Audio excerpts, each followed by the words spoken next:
Konferensi ini menampilkan pembicara,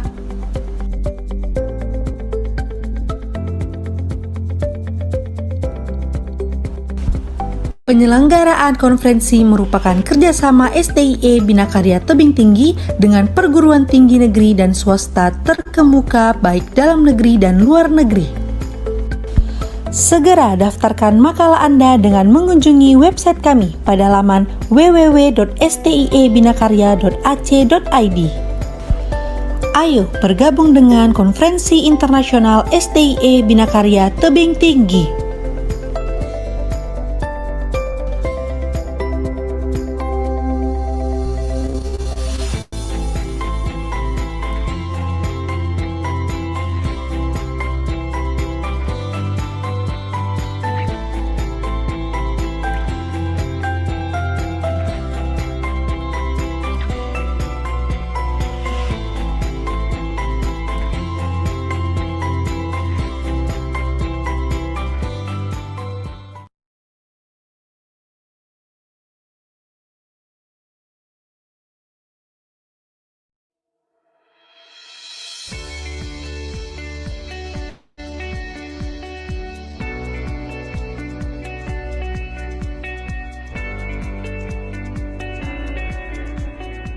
STIE Bina Karya Tebing Tinggi mengundang para akademisi, peneliti, insan kampus, dan praktisi bisnis untuk menyajikan hasil-hasil penelitian dalam forum ilmiah konferensi internasional. The First North Sumatra International Conference on Business, Economics, Science, and Technology yang diselenggarakan pada tanggal 20 dan 21 Desember 2021. Konferensi ini menampilkan pembicara,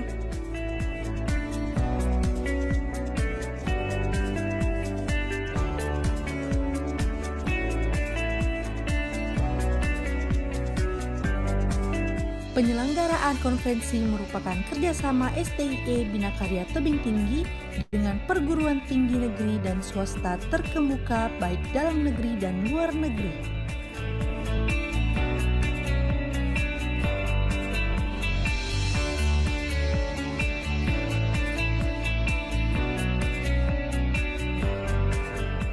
Segera daftarkan makalah Anda dengan mengunjungi website kami pada laman www.stiebinakarya.ac.id. Ayo bergabung dengan konferensi internasional STIE Bina Karya Tebing Tinggi.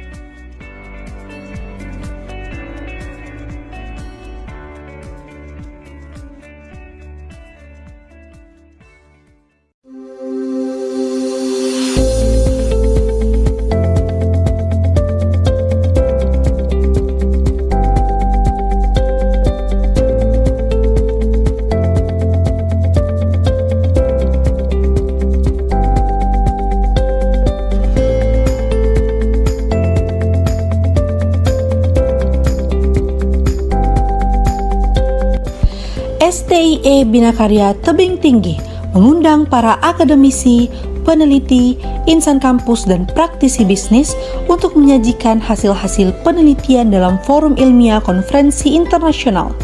The First North Sumatra International Conference on Business, Economics, Science, and Technology yang diselenggarakan pada tanggal 20 dan 21 Desember 2021. Konferensi ini menampilkan pembicara,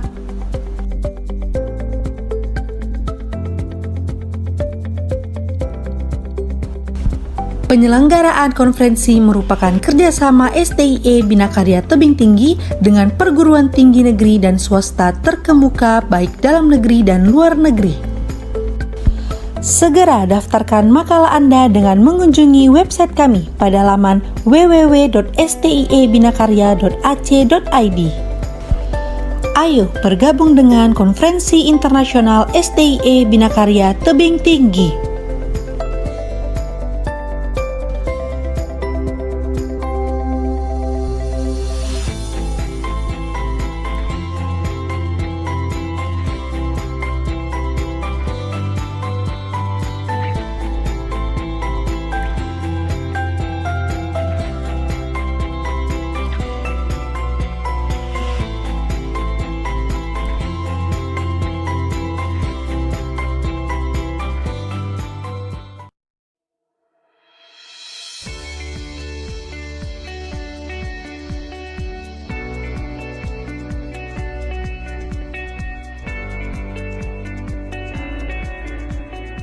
STIE Bina Karya Tebing Tinggi mengundang para akademisi, peneliti, insan kampus, dan praktisi bisnis untuk menyajikan hasil-hasil penelitian dalam forum ilmiah konferensi internasional. The first North Sumatra International Conference on Business, Economics, Science, and Technology yang diselenggarakan pada tanggal 20 dan 21 Desember 2021. Konferensi ini menampilkan pembicara,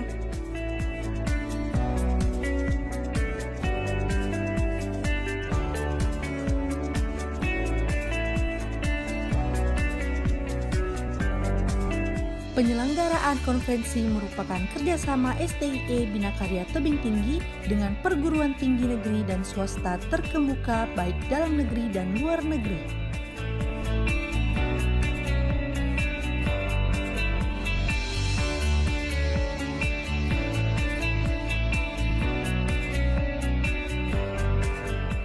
Segera daftarkan makalah Anda dengan mengunjungi website kami pada laman www.stiebinakarya.ac.id.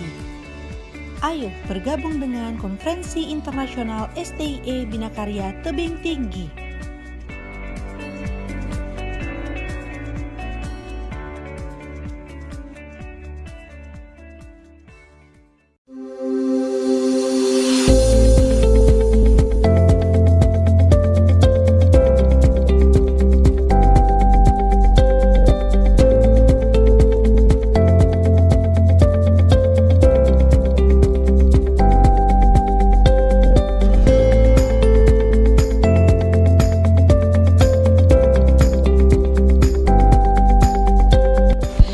STIE Bina Karya Tebing Tinggi mengundang para akademisi, peneliti, insan kampus, dan praktisi bisnis untuk menyajikan hasil-hasil penelitian dalam forum ilmiah konferensi internasional. The first North Sumatra International Conference on Business, Economics, Science, and Technology yang diselenggarakan pada tanggal 20 dan 21 Desember 2021. Konferensi ini menampilkan pembicara,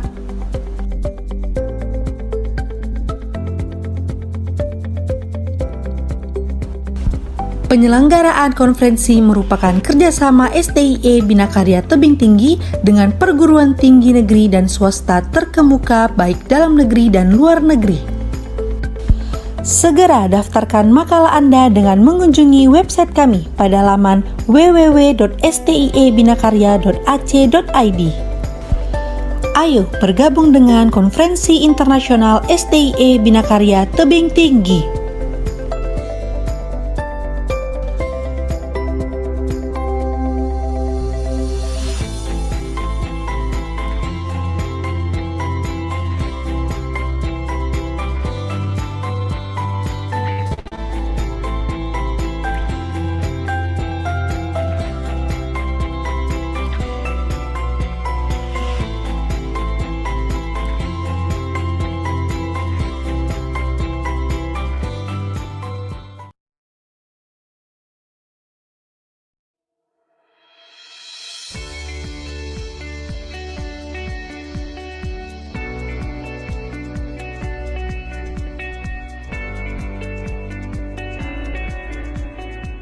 STIE Bina Karya Tebing Tinggi mengundang para akademisi, peneliti, insan kampus, dan praktisi bisnis untuk menyajikan hasil-hasil penelitian dalam forum ilmiah konferensi internasional.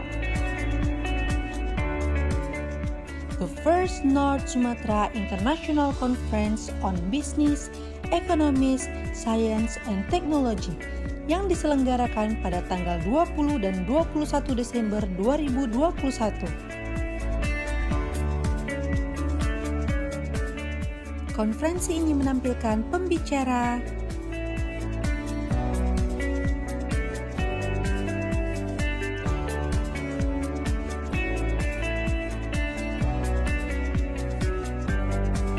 penyelenggaraan konferensi merupakan kerjasama STIE Bina Karya Tebing Tinggi dengan perguruan tinggi negeri dan swasta terkemuka baik dalam negeri dan luar negeri.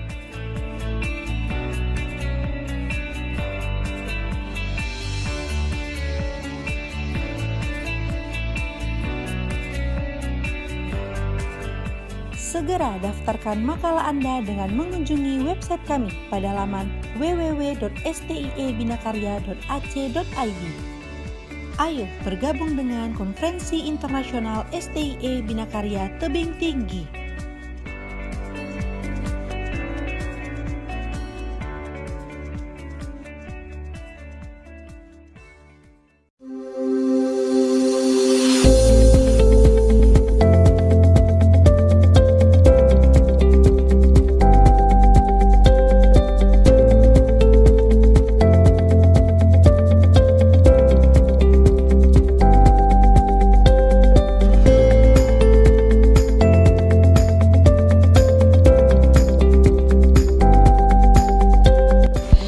STIE Bina Karya Tebing Tinggi mengundang para akademisi, peneliti, insan kampus, dan praktisi bisnis untuk menyajikan hasil-hasil penelitian dalam forum ilmiah konferensi internasional, The First North Sumatra International Conference on Business, Economics, Science, and Technology yang diselenggarakan pada tanggal 20 dan 21 Desember 2021.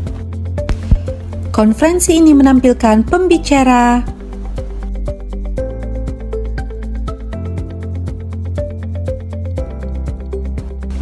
penyelenggaraan konferensi merupakan kerjasama STIE Bina Karya Tebing Tinggi dengan perguruan tinggi negeri dan swasta terkemuka baik dalam negeri dan luar negeri. Segera daftarkan makalah Anda dengan mengunjungi website kami pada laman www.stiebinakarya.ac.id. Ayo bergabung dengan Konferensi Internasional STIE Bina Karya Tebing Tinggi.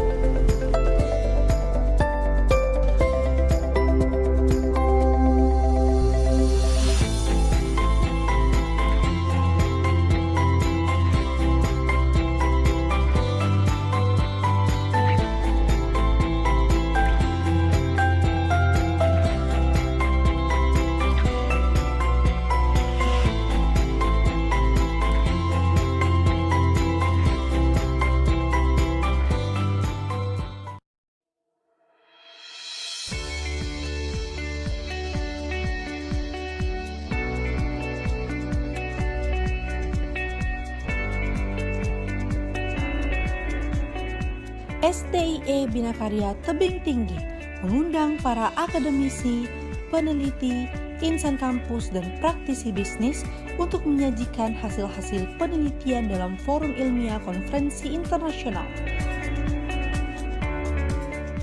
The First North Sumatra International Conference on Business, Economics, Science, and Technology yang diselenggarakan pada tanggal 20 dan 21 Desember 2021. Konferensi ini menampilkan pembicara,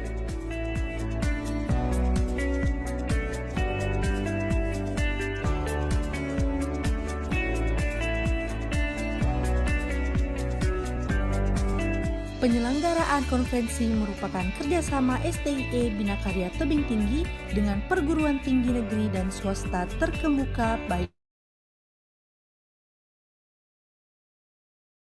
We would kindly advise to all delegate and participant in this international virtual conference to switch your mobile phone into silent mode in order to avoid any interruption during this conference.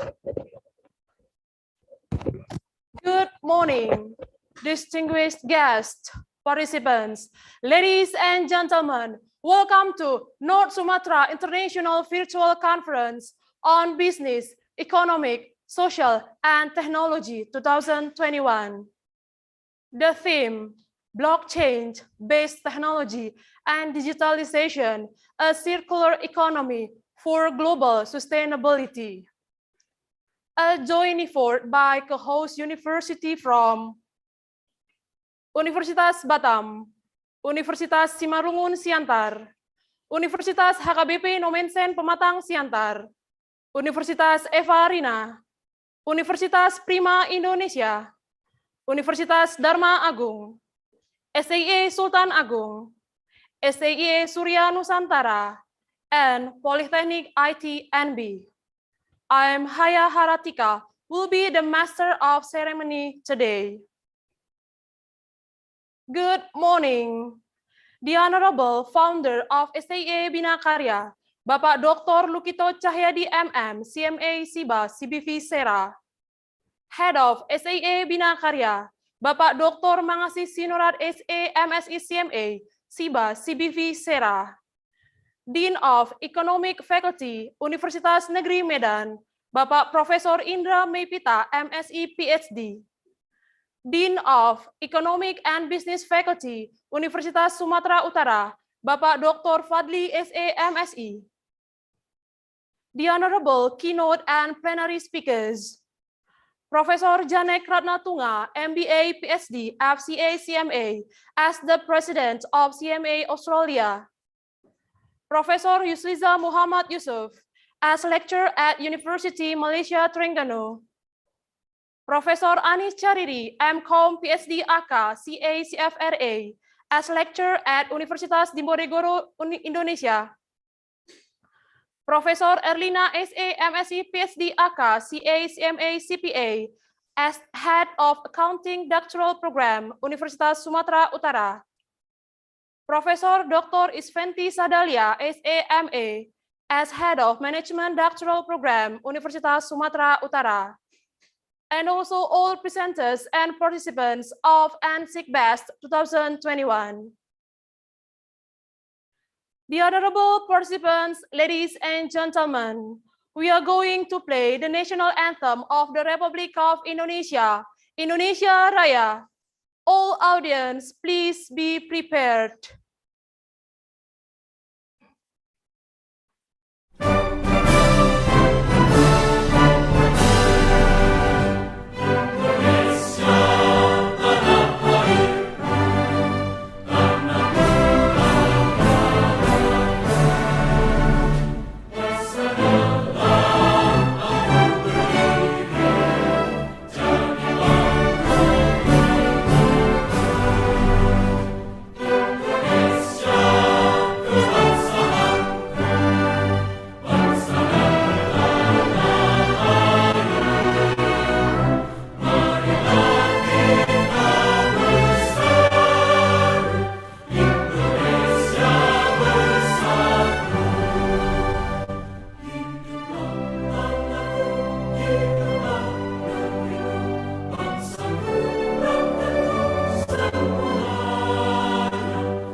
Please be seated. Ladies and gentlemen, let's pray together based on your own religion.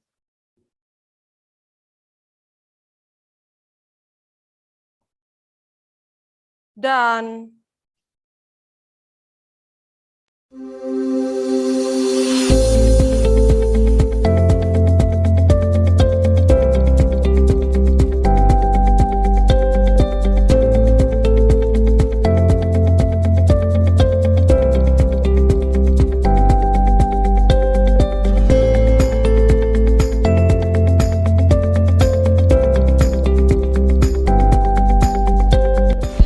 STIE Bina Karya Tebing Tinggi mengundang para akademisi, peneliti, insan kampus, dan praktisi bisnis untuk menyajikan hasil-hasil penelitian dalam forum ilmiah konferensi internasional. The first North Sumatra International Conference on Business, Economics, Science, and Technology yang diselenggarakan pada tanggal 20 dan 21 Desember 2021. Konferensi ini menampilkan pembicara,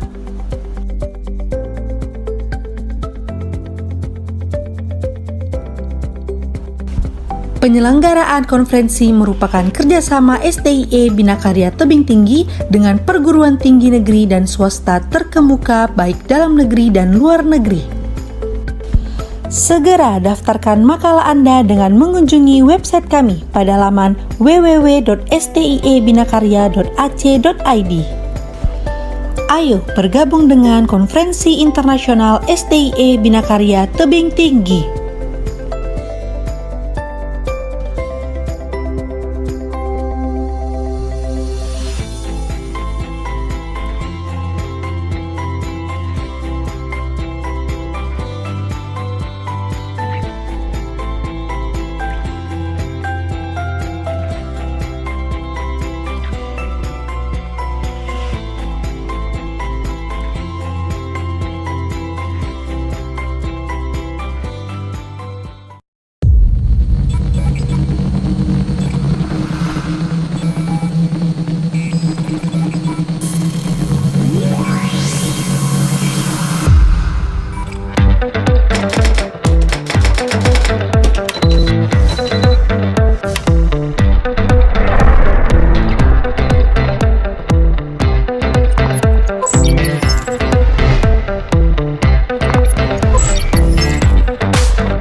Ladies and gentlemen, now we'll have Bapak Dr. Mangasi Sinurat to give the welcoming speech on behalf of the organizing committee and also open officially STIE Best 2021. Bapak Dr. Mangasi Sinurat, time is yours.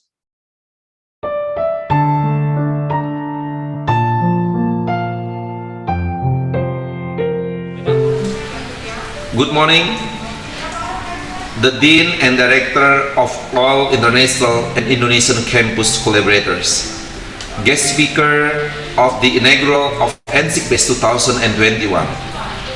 The first, Professor Janek Ratnatungga, MBA, PhD, Bradford, FCA, CMA, the President of ICMA Australia. Associate Professor Yusliza Muhammad Yusof, from University Malaysia Terengganu, Malaysia. Professor Anis Hariri, MCom PhD, AKCA, CFRA, from Universitas Diponegoro, Indonesia.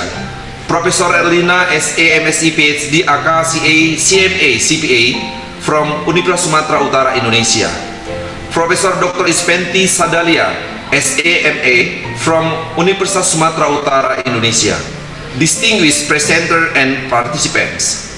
Organizing Committee of the STIE Best 2021.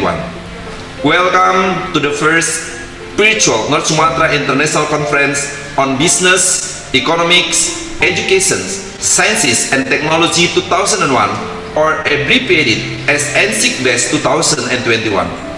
We are very honored hosting you on board and receiving excellent papers on be discussed in the international conference of our faculty has organized on a partnership with Faculty of Economics and Business of Universitas Sumatera Utara, Faculty of Economics and Business, Universitas Negeri Medan, University Malaysia Terengganu, Certified Management Accountant Australia, and all Indonesian campus collaborators. We believe that we could gain more latest theoretical and practical knowledge from very excellent topics as highlighted in the conference with the theme Blockchain, Technology and Digitalization, a Circular Economy for Global Sustainability. On behalf of Bina Karya School of Economics, and we call it as STIE Bina Karya, I give my highest appreciation to all of our presenters and our guest speaker coming from our neighbor countries, and hopefully we could present an important feedback towards accelerating the quality of academic outcomes at the best possibility ways. That we facilitated by strong but mutual strategic alliances between our institution and origin universities of our guest speakers. In a broader scale, this partnership is also expected to enhance the cooperation among Indonesian universities, Asian universities, and Certified Management Accountant Australia. And the last but not the least, we also would like to thank organizing committee for all the hard work in preparing and managing the conference. For all our guests and our participants, I would like to express the sincerely apologies in advance for any improper thing that may occur during our services. Thank you.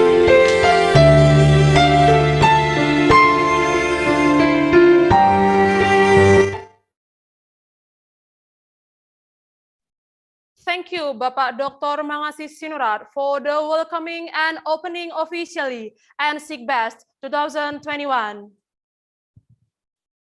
Now we'll proceed with e-certificate handover ceremony for the first certificate for Professor Janek Ratnatungga, MBA, PhD, FCA, CMA.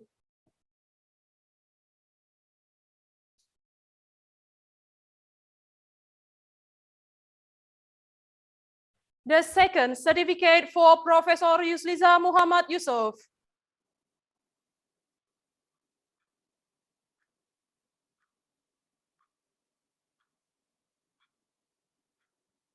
The third certificate for Professor Anis Chariri, MCom, PhD, AK, CA, CFRA.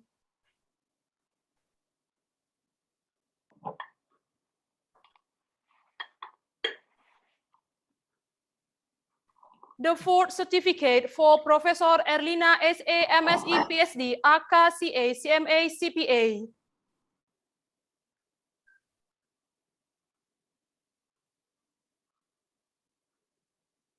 The fifth certificate for Professor Dr. Isventi Sadalia, SAMA.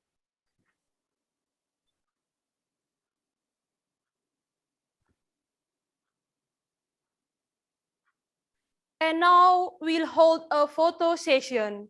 To keynote and plenary speakers, the heads, as well as participants are welcome to take position. And please open your camera.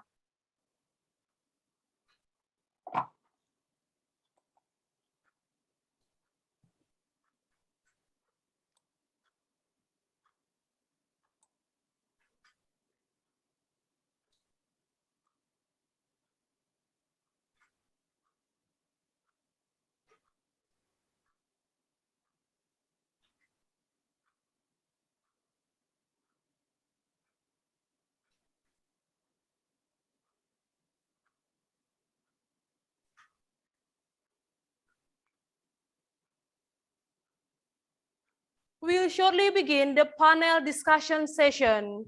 I will hand over the session to the moderator, Bapak Choms Geri Sibarani SA, SPD, MSI, AK, CA, and we'll have around 3 minutes to prepare the session. Please be prepared and don't forget to switch off your microphone. Thank you.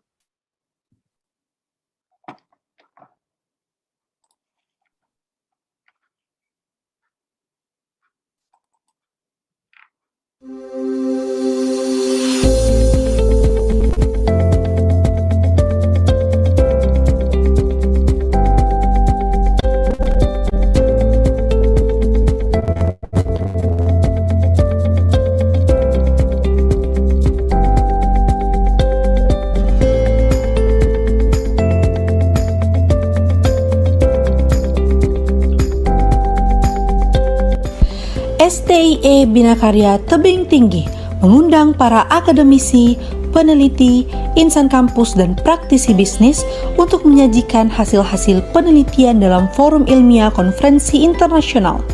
The first North Sumatra International Conference on Business, Economics, Science, and Technology yang diselenggarakan pada tanggal 20 dan 21 Desember 2021.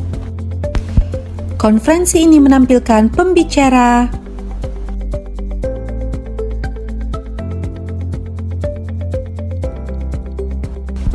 penyelenggaraan konferensi merupakan kerjasama STIE Bina Karya Tebing Tinggi dengan perguruan tinggi negeri dan swasta terkemuka baik dalam negeri dan luar negeri. Segera daftarkan makalah Anda dengan mengunjungi website kami pada laman www.stiebinakarya.ac.id. Ayo bergabung dengan konferensi.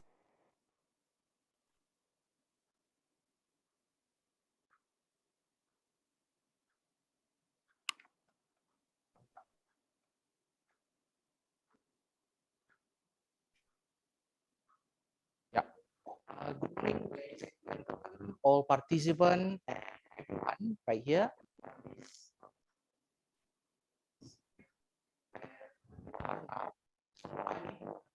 To the first NC Best 2021 virtual economics, sciences, and technology with the theme chain-based technology.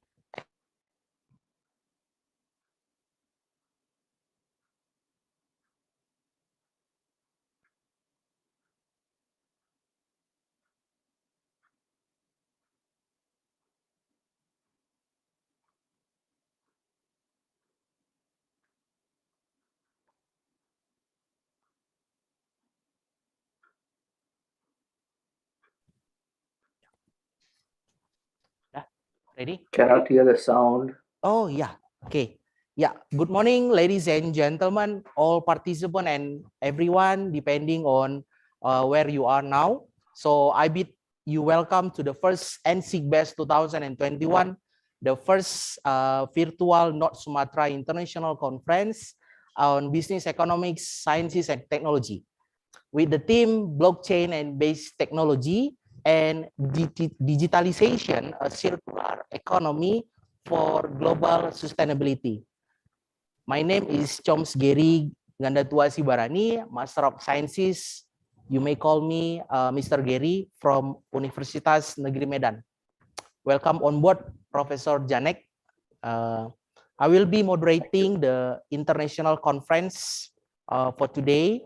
And we have our keynote speakers, Professor Janek Ratnatunga, MBA, PhD, FCA, CMA from the President of CMA Australia, who will be presenting the course with the topic, the cost of life, air, water, and food COVID-19 impacts during this pandemic COVID-19.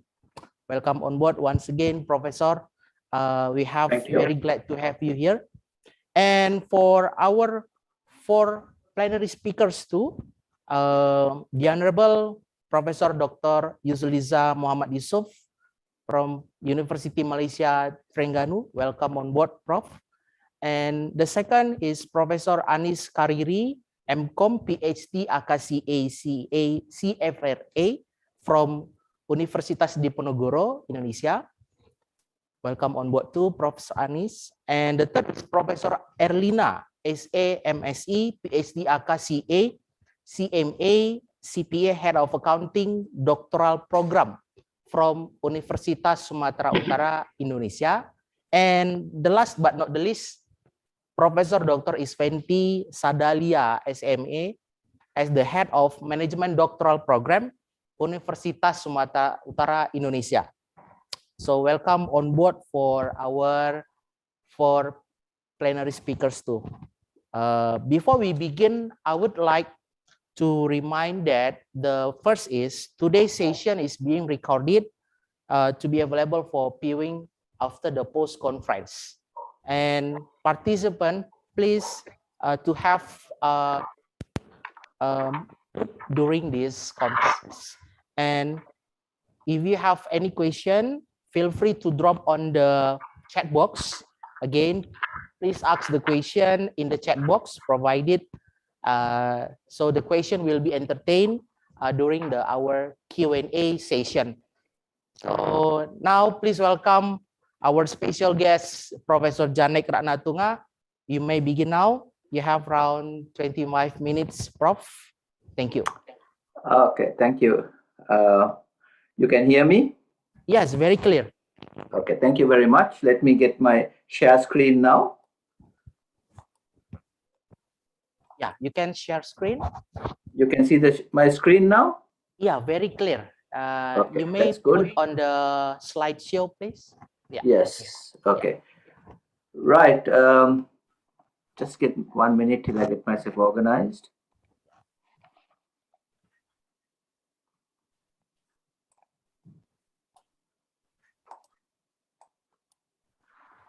Okay, so selamat pagi everyone. I know that y'all are in all parts of Indonesia and maybe Malaysia and other countries.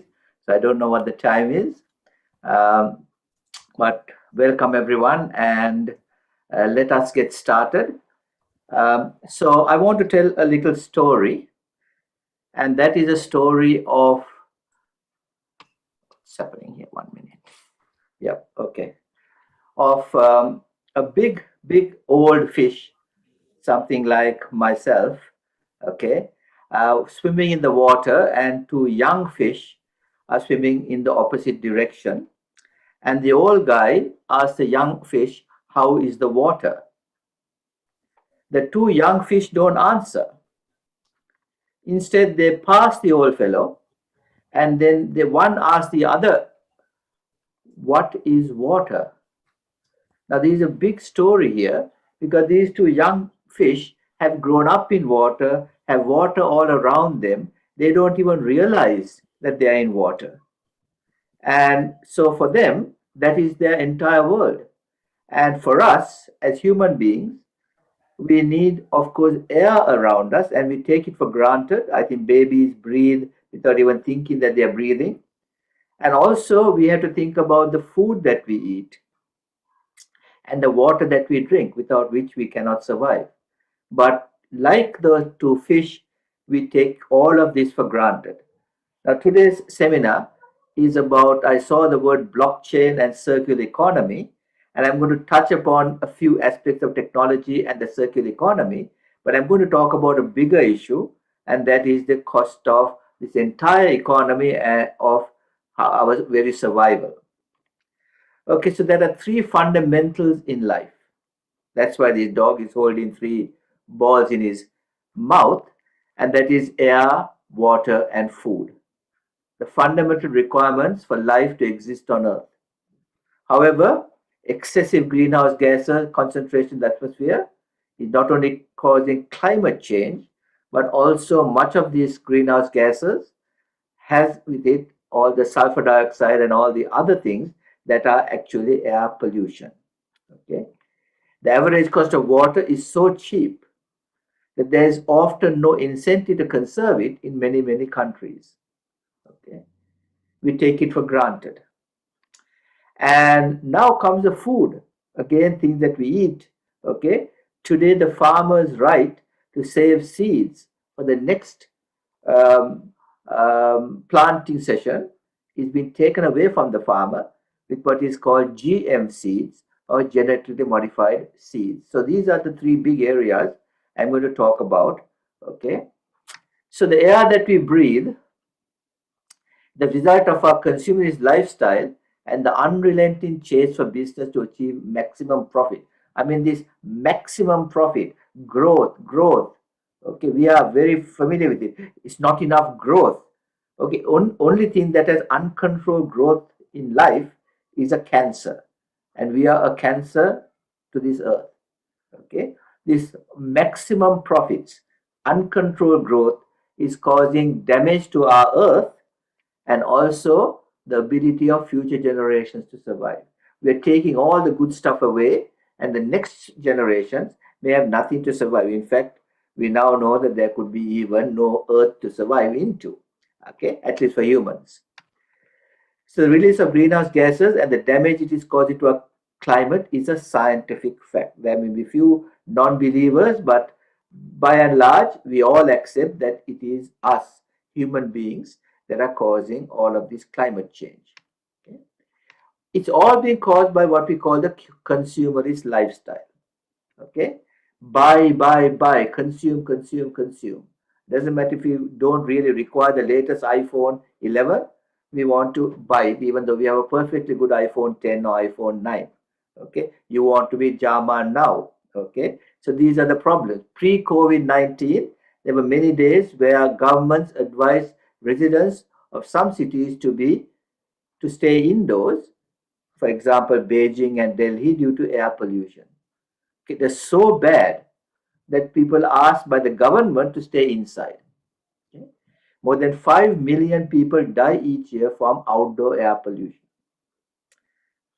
Okay, the toxic gases, I mean, CO2 and methane, which are greenhouse gases, are not actually bad for your health.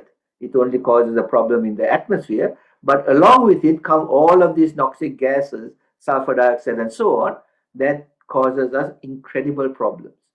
Okay. Now, the impact of COVID-19 and all this will be discussed later as part of this presentation. So, air pollution is causing advanced economies such as China and India an estimated 3.5 trillion a year in terms of premature deaths and illness. And this is well before COVID-19. Okay. Without COVID-19, this report says 3.5 trillion on premature deaths and ill health.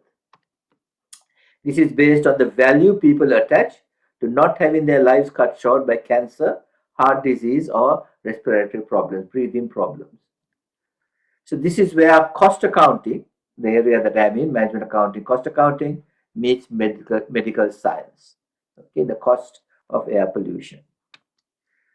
So we have in management accounting something called life cycle costing, okay, where we actually can show the pollution and carbon emissions impact on marketing our products from the initial mining of the base raw materials needed to the fuel needed to manufacture the products, for the transportation required to deliver the products to the point of sale, the final waste disposal of the product after its useful life. Okay. These are all important, but what do we, many management accountants only concentrate? We concentrate on the raw materials, labor and overhead that goes into the production, nothing about the pre-production and post-production, what happened before and what happens after, okay, to all the products. So management accountants have to look beyond profits made by just only selling the product and ask what damage this cause, which is chased for efficiency and productivity is causing the Earth's environment. And later on, I'll talk about the big impact of plastic pollution. Okay. I think you are all very familiar with it because Indonesia is one of the worst affected countries. Okay, so that is air. What about water? Okay. There are stories of parched farmland, farmland without water. Companies are worried that the global demand for water will soon outstrip supply. The next world war may not be for territory, not even for oil. It may be for water. We have seen already people like Coca-Cola and Pepsi and Nestle and so on having problems in local communities because they're taking the water from the tableland and they are using it for their bottled soft drinks and water bottles, and the local residents who needed well water are agitating because they are running out of water. Okay. Now, of course, we know that water is a perfect example in a way of the circular economy. Okay, it doesn't simply vanish from Earth. It just exists in different types of states. Okay, from a solid state in a piece of ice, okay, to cloud vapor, to the salt in the sea, and even the sweat on your brow is essentially water-based. In whatever phase, the water leaving one domain by evaporation, precipitation, consumption, or flow underground inevitably shows up in some other place. Now I can see that some people are writing on this on their screens. Can you please make sure everyone can't have access to doing anything on the screens, please? Okay, thank you. Okay, so drought in Australia may result in floods in Jakarta, and that is one of the biggest problems. Is that it shows up somewhere else, but often in the wrong place because we are cutting down the forest and so on. It is often showing up in the wrong place. Okay. So let's look at the differential costs of water. Okay. Some business leaders and economists say that if the solution is simple, make people pay more for the most precious commodity on earth. Already water is being costed and priced, and the differential cost of water around the world is quite significant. Okay, we are not saying that all water is free. The tap water I get in Melbourne is of course having a charge, but we are going to talk about the differential cost of water, and it is quite significant. Okay. The Water Footprint Network, which is a non-profit group in the Netherlands, has calculated that to produce 1 half-pound cheeseburger, it takes 968 gallons of water. Now, there's a study done by a person called in 2011, so it's not my study. Okay, so this 1 half-pound cheeseburger. Now, I apologize for the Hindus here, because of course we're talking about meat from cattle livestock. Okay, but they have done this calculation and they found that if you break a cheeseburger down to its components, the slice of cheese has 24 gallons, the wheat bun 19 gallons, tomato and lettuce 2 gallons. These are relatively small part of the total. The 8-ounce meat patty, that is the actual beef patty, has 924 gallons. Now it's talked about in gallons because the USA-based study, but you can see the relative differences here. Okay, 924 gallons. Okay, that's incredible. That is the water that is used by the livestock. Okay, and then they've broken it down to how many meat can you get from one animal and so on, and they've come up to 924 gallons. Now, if you get this 924 gallons from a tap in Perth, Australia, which cost about $6.59 when the study was done, then the cost of a cheeseburger just for the water would be $24. Of course, we don't pay $24 US for a cheeseburger. Okay. The reason is, of course, that we get things very cheap, the water. Okay. The rate in New York is about $3.27 and in Mumbai, India, about 22 cents. That's the differential cost of water. Okay. If we were going to pay for all the water drunk by the animals at the cost of tap water. So this excludes all other costs such as the energy used to produce that cheeseburger. Of course, we don't get it from the tap to feed those livestock. We get it from the rain. Okay, 70% of water consumed in agricultural production, and most of that in turn is free or dirt cheap, provided by rain, well water, and government agencies. When farmers do have to buy water on the spot market, it is sold in acre feet, enough to cover an acre of land with a foot of water, and a lot cheaper than a municipal tap. So in the absence of drought, pestilence, and other agricultural plagues, farmers can produce those cheeseburger components for very, very little cost. It is got dirt cheap. Okay. So the big question is, should we have a market price of water?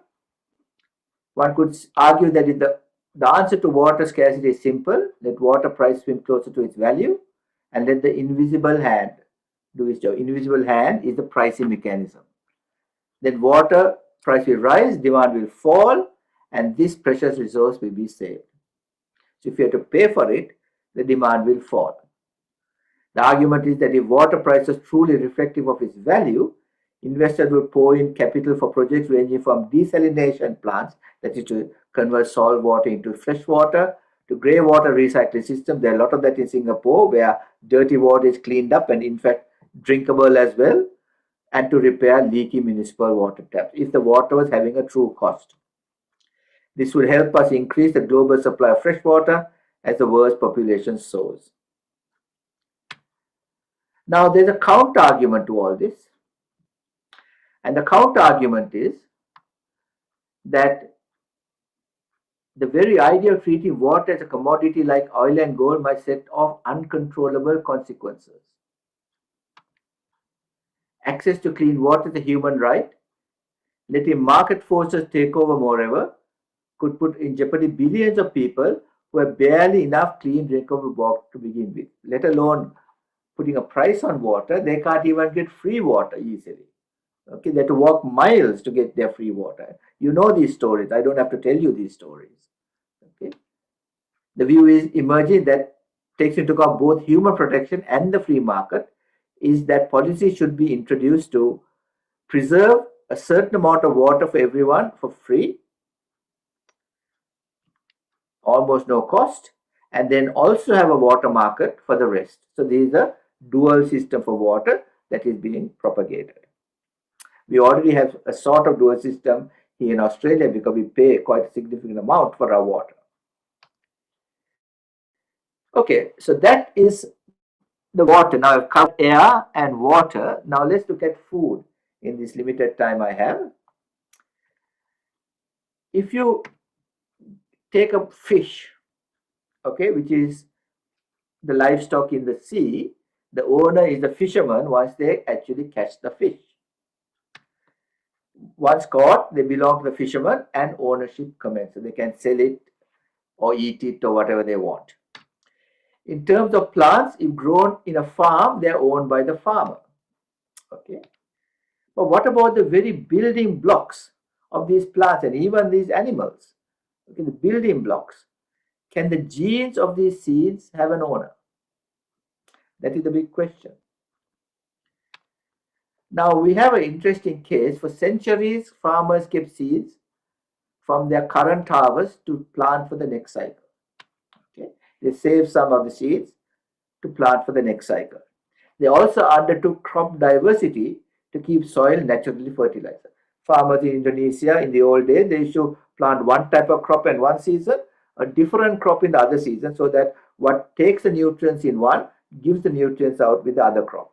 Okay, this is called crop diversity. But chemical companies such as Monsanto have changed all that. Now Monsanto has been purchased by Bayer.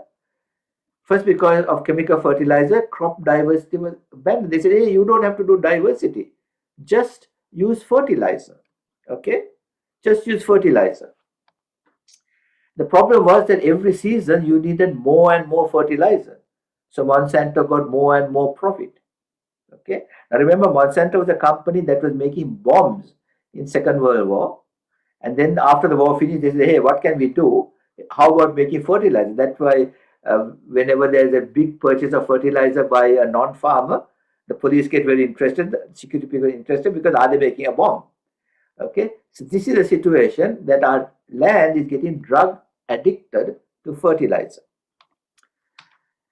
So Monsanto then came up with genetically modified seeds.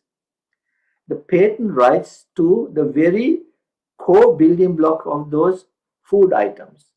Okay, farmers are not allowed under contract to save GM seeds for the next season. They said, okay, you can buy our seeds. They're fantastic. They are resistant to weed, all of that. But every season, you can't use last season's seeds. You have to buy new seeds. Okay? They have to buy seeds afresh every season, increasing the profits of such companies. Okay, so that was a very interesting case called the Baumann versus Monsanto case, where essentially Baumann was a plant who signed a contract, then got out of the contract, and for 2 seasons did not use Monsanto seeds. But because of the wind from another neighboring farm, some of Monsanto seeds came and got into his farm, and Monsanto said, hey, you're using our seed. They went to court, and you're talking about the United States, where even the president is appointed by the Supreme Court. So it's highly politicized, very much pro-business. Okay, Monsanto won the case, right? The court ordered the farmer to pay the company $84,000, even though he said, I had nothing to do with it, the wind brought it across. Okay, the decision was hailed by some as a major victory for intellectual property rights. Monsanto had the intellectual property rights, and therefore that the farmer should have made sure it was not broken. The others worried about the implications for agriculture, the very foundation of civilization. The right to save seed, this is a big issue. Why have we surrendered control over something so basic to human survival as seeds? And believe me, many countries, India was a big example of this. Indonesia, I'm not 100% sure how much Monsanto has got into that country, your country. Okay, the right to save seeds has been central to farming for over 10,000 years. It's striking that the court was not more troubled by the privatization of what was once a large part of a common store of value, namely the ability of nature to reproduce. George Washington, that's the first American president, once said it's miserable for a farmer to be obliged to buy his seeds. To exchange seeds may in some cases be useful, but to buy them after the first year is disreputable. Here is the American first president saying this, but of course the American Supreme Court upheld the Baumann versus Monsanto case.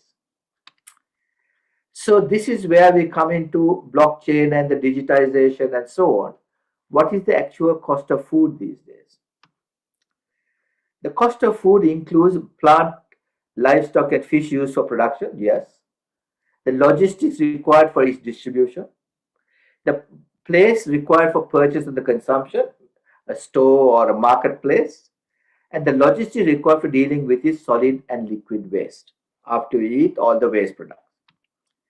These costs have been of interest to cost and management accountants for many, many years.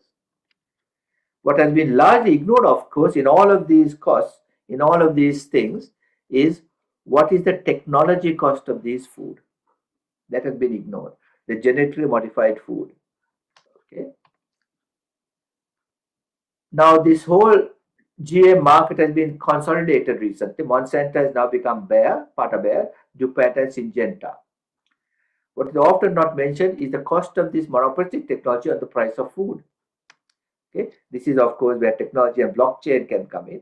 Okay, with blockchain you can actually find out exactly what farm, what area this particular seed came from, or what this fruit came from. Okay, so this is huge amount of technology going in there. In fact, 70% of the corn and cotton grown in the US is Roundup ready. Okay, from 1995 to 2011, the average cost of plant 1 acre of soybeans has risen 325%. Now, Roundup Ready was introduced in 1996 as sort of weed killer. Cost of planting other crops have skyrocketed as well. So these are all part of the technology cost of food. Okay. In this same period, prices shot up to 516% for cotton, and corn seeds rose by 259%. All because of technology costs. If you want to buy a GM seed, you want to buy a particular type of fertilizer, then pay us the money.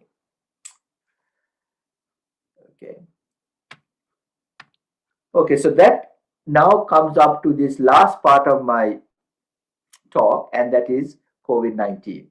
How has that affected the three areas that I talked about? COVID-19 resulted in the biggest carbon crash ever recorded. Okay. You all know this. No war, no recession, no previous pandemic has had such a dramatic impact on the emission of CO2 over the past century as has COVID-19. In a few short months, this has been an image. Okay, the roads were empty. I mean, you couldn't believe it. Jakarta had no traffic, all of that. However, even after lockdowns are over, people are reluctant to use public transport. So what's happening in Australia is, I'm not too sure about Indonesia because I love to come there, but I'm not allowed to come there yet. Okay, but what's happening in Australia is that people are scared to go by bus and tram because they are going to sit next to people, so they're all taking their cars. So now the car population has even doubled in the city. Okay, of course, working from home have reduced it a little bit. As such, even though we live through an unrivaled drop in carbon output, carbon emissions are once again rising. There is evidence that the concentration of CO2 that are in the atmosphere are warming our planet won't stabilize until the world reaches net zero by 2050. That's what the UN wants to do with COP26, which we had recently in Glasgow, but 2050 may be too late. All of the predictions is that if we don't get it down by 2030, we are in big trouble. So here's what we found, that in 2020, yes, it did go down, okay, the carbon emissions. There were reasons why things have gone up and down in the past, but you can see the trend is always upwards. But here's a forecast of 2021. Not very good. Okay, and if you look at it over a longer period of time, where is that? Okay, yeah, let's look at that in a little bit time. We are still emitting more than 80% of our previous CO2 emissions, and that is a massive number. So personal behavior like working from home is not really going to fix the carbon emission problem. Carbon emission drop that followed the recession of 2009 was followed by a sharp rise of almost 6% in 2010. That's the global financial crisis. It did go down at that time and it went up significantly after that. With China, the first country to stall its economy in response to the virus, coal usage dropped sharply at first, but now it is rebounding hugely. The expectation amongst energy analysts that production this year will be down by only just 1%. And they're talking about 2030 and net zero and so on, but the reality is that is not happening on the ground. So here is what I want to show you. You can see that these are the forecast. If you don't get it down, okay, we are in big trouble. Okay, if you overshoot 1.5 degrees since the Industrial Revolution, we're going to be big trouble. That is the Earth, they say maximum 2% more allowed, but we should try to do it to 1.5%. Already we hear stories, even last week, that the glaciers in the Arctic are melting there. It's like a cookhouse underneath the water. It's terrible news coming already. Okay, so clearly we need a systematic change in how energy is generated and transmitted. We need much more renewable energy. That is clear. We need to keep temperature rise to below 1.5 degrees centigrade. Okay, now the last part of my talk is about plastic. I'm really depressed about what's happening in this plastic area. As the world produces more protective equipment and consumes tons of takeaway food, as we are still using our plastic, our masks and so on, pity the poor ocean because they're all going to the oceans. Okay, consumption of single-use plastic may have grown by 250 to 300% in America since the coronavirus took hold, which is the International Solid Waste Association's numbers. It is forecasted that the global disposable mass market will grow from an estimated 800 million in 2019 to 166 billion in 2020. Huge. Now, what about recycling? We are all asked to recycle. Remember the 3 R's, reduce, renew, and recycle. Okay. Okay, we are all asked to do that. The plastic and chemical industry realized in the 1970s that if governments made them responsible for bearing the cost of recycling this plastic, it would make their product uneconomical. They realized this in the 1970s. So what did they do? As a result, they put the onus of responsibility on plastic pollution on the consumer. They said, hey, you be responsible for getting rid of this stuff or recycling it. They financed expensive advertising campaigns on how we will all be good citizens. They put the onus on us, not them, but on us. Okay. They introduced a recycle logo. I think all of you are familiar with that. Even different types of products were given different recycle logos. Although we now realize that when they say recycle, it can be recycled in the laboratory, not in real life. In real life, only 10% of plastic waste is recycled. 90% is not recycled. Okay, and we show what happens to that. Now, it differs between countries. In Sweden and Norway, about 90% is recycled. In the United States, about 30%. Unfortunately, Indonesia, I would say, would be maybe even less than 10%. Okay, it is a really, really big problem. So here's what our perception is when we are nicely putting our bottles into recycle bins, separating out the paper and the plastic and so on. We think that they are going to be sorted out in big plants and then recycled into new plastic bottles. That is the perception. The reality is quite different. Most of the plastic, especially in developing countries, ends up in dumps, in landfill. Okay, this is what happens to the plastic. So the plastic logo is not working, and I've given a talk elsewhere about what we can do about it, but I'm really, really concerned. What we really need is not plastic, but plastic free.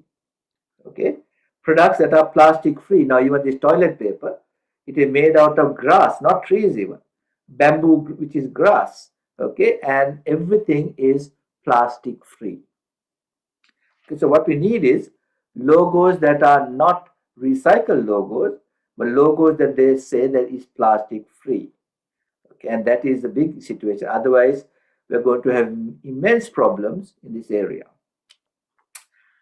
Okay, so to summarize, it is clear that there are conflicts of interest between big business and the basic needs of life, which is air, food, and water. Okay, management accountants must ask themselves an ethical question. It is important for not only management accountants, but all you business people who are in this conference.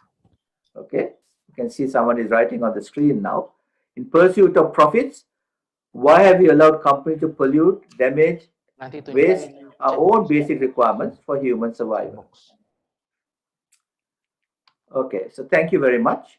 Yeah, thank you. Organizers, I can see people are writing on the screen, so it's a real distraction. Can you go to Zoom and put that setting off, please? Okay, I'm getting all sorts of scribbles on my screen. Yeah. Okay, so with that, thank you very much. Yeah. I'll hand you back to the computer. Yeah.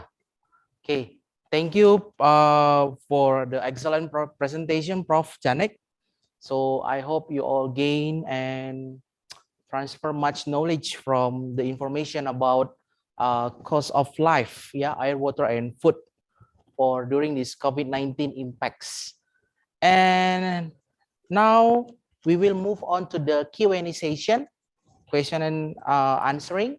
So for the chat box question, probably the participant, all participant, yeah, can type the question through the chat box. Yes, please open up the chat box. The question from the chat box. If you have a question or like a sharing to Professor Janek, you can type through the chat box on this Zoom virtual meetings. Yes, please. Do you have any question?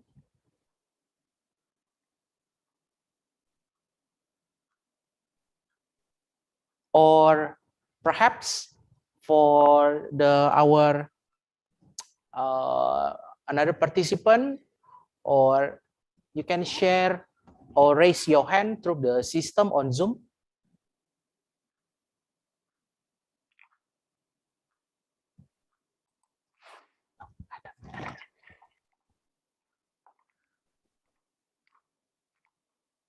Yes, no question. I think it's very clear, Prof. What you have shared about the presentation about the cost of life. We know that this is, yeah, choice. This is a conflict of interest, very up to date issues, especially during this COVID-19, infected by our the virus, yeah, the COVID-19 virus. So we realize that this is a very important topics that we should raise again, or talk about or discuss, especially for the research. Yeah, and we know that our bad habits too, because of this, will have an effect to the cost of pollution, and then the global life cycle costing and so on. I see the key point right there that you just share to this presentation throughout the presentation, that this is related to the cost accounting, yeah, with the medical sciences. This is very important, and also very what we say is very up to date, yeah, about the medical sciences. How to get the fast recovery from the COVID-19. We need to use many medical sciences. Yeah. Yes, please. You have any question through the chat box?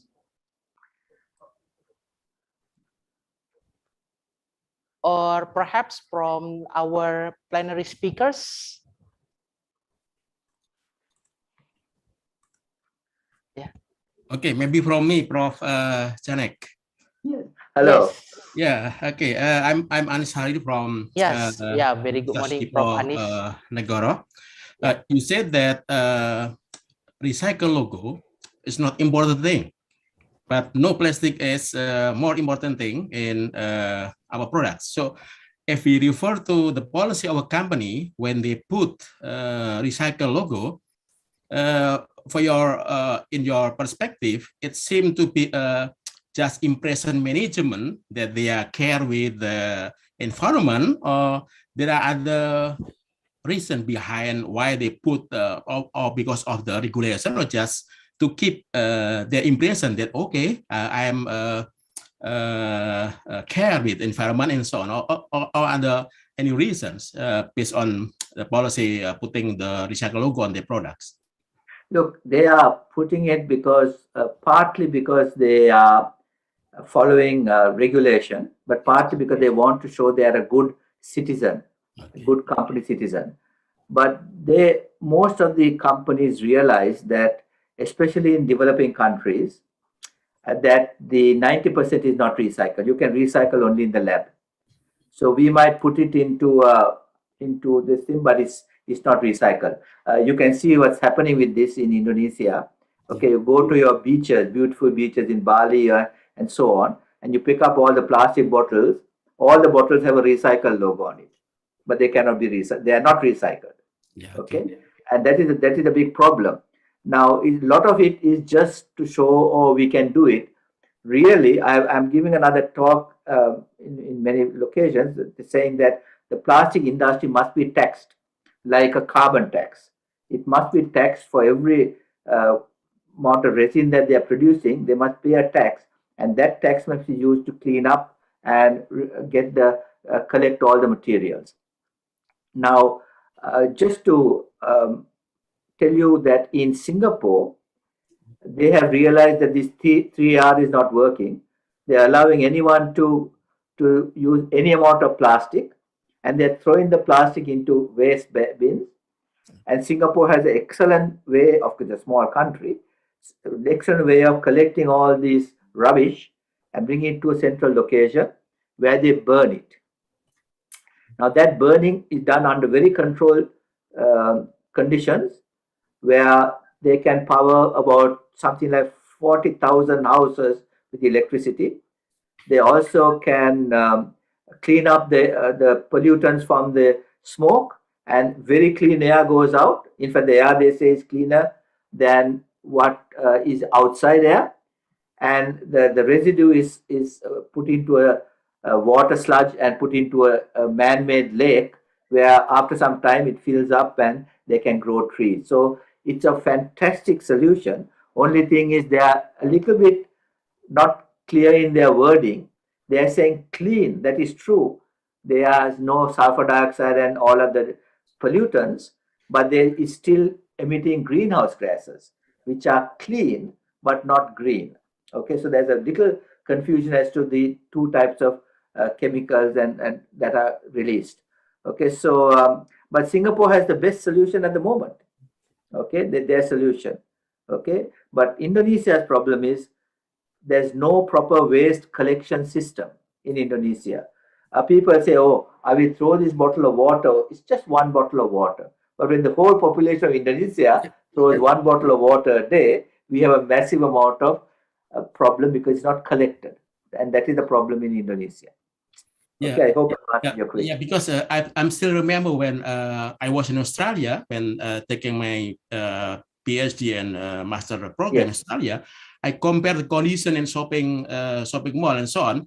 They put a lot of logo of recycle, and then I compared to the recent condition. We do not at that time. I didn't see a similar treatment how the shop and so on put a certain logo concerning recycle. And also when I was in Australia, I see that the government provided the community with a free shopping bag to help them reduce the plastic use. But in Indonesia, we have to buy the shopping bag. There's a lot of issues about the plastic bags themselves. Okay, and there's a lot of studies done about should use a plastic bag or cloth bag. But remember, cloth bag has to be washed and all. Washing has energy. Yeah. There's a lot of studies. But in Australia, when you were probably studying, they had nice logos, you know. But they took all the rubbish and sent to Malaysia and sent to China. Then China said, we are not taking that rubbish anymore. And I don't know about Malaysia, what's happening, right? So Australia now has a problem in what to do with all this recycled rubbish. And they have a big problem in Australia. So what looks very nice and neat, don't know what happens at the other end. We have to really follow that. And that's why I think that we have to charge those plastic manufacturers a tax of some sort. Otherwise, they're never going to stop making plastics. Single-use plastics I'm talking about. Okay, thank you. Okay, welcome. Yeah, a very good question, Prof. Anis. So talking about, is it only a regulation or truly from the mindset of our citizen to save our life, especially from water, for the food, and also from our pollution? Yeah, actually, our government has put the regulation or the system, as Professor Janek said, proper collection system. I think we have put that, but this is belong to our bad habits too. Yeah, bad habits and also our mindset problems. When we are going to Malaysia or Singapore, we know that we can comply with their rules, but when we are going back to Indonesia, and then we go back with our bad habits again. So yes, thank you, Prof. Anis and Professor Janek, for your very grateful presentation for this morning. And now we move on to the next session for the plenary speakers. For the first plenary speakers, will be brought by Professor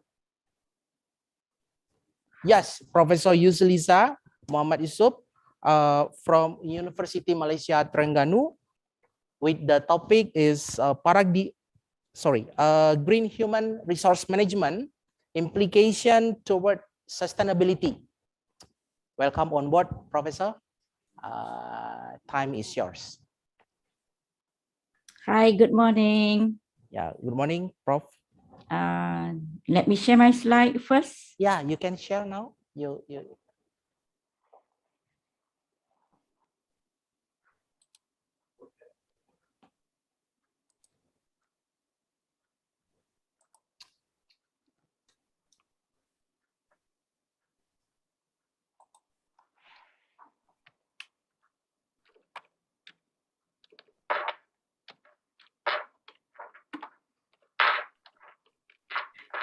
Can you see now, Mr. Handsome Chairman for today? Yeah, you can call me Mr. Gary, Prof. Mr. Mr. Gary. Gary. Okay. Yes, Gary. All right. Would you please to make on the slideshow, please? Yeah. Okay. Okay. Yeah. Very clear. All right. Thank you so much, Mr. Gary. Yes, Hopefully, welcome. all of you enjoy your day. It is very good conference, and then ladies and gentlemen, Assalamualaikum warahmatullahi wabarakatuh. Good morning, good afternoon, good evening, everywhere you are, coming all over the places. And then I'm happy to see all of you. Actually, it is an honor for me to join all of you what is called the first North Sumatra International Conference on Business, Economics, Science and Technology. First and foremost, right, let me express my sincere and heartfelt gratitude and thanks for the organizer and also organizing committee of this conference. Mr. Gary, how long should I speak for this session? Yes, sorry, How could long? you repeat it once again? How long time allocation?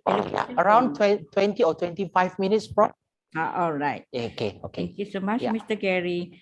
Yeah, So welcome, my Prof. precious thanks also goes to all presenters, all the keynote speakers, invited speakers, observer, audience, and all the people coming online from different parts of the world to listen to this session.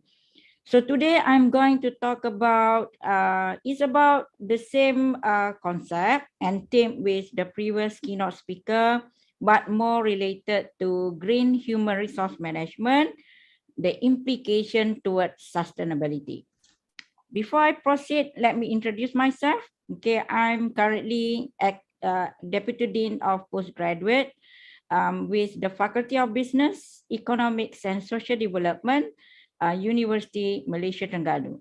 So here in front of you, you can see all my achievement, and also I would like to share, maybe we can collaborate each other in the future in relation to human resource management, organizational behavior. That one is a major topic that I'm joined in now, but specifically I'm research more on green human resource management and employee green behavior.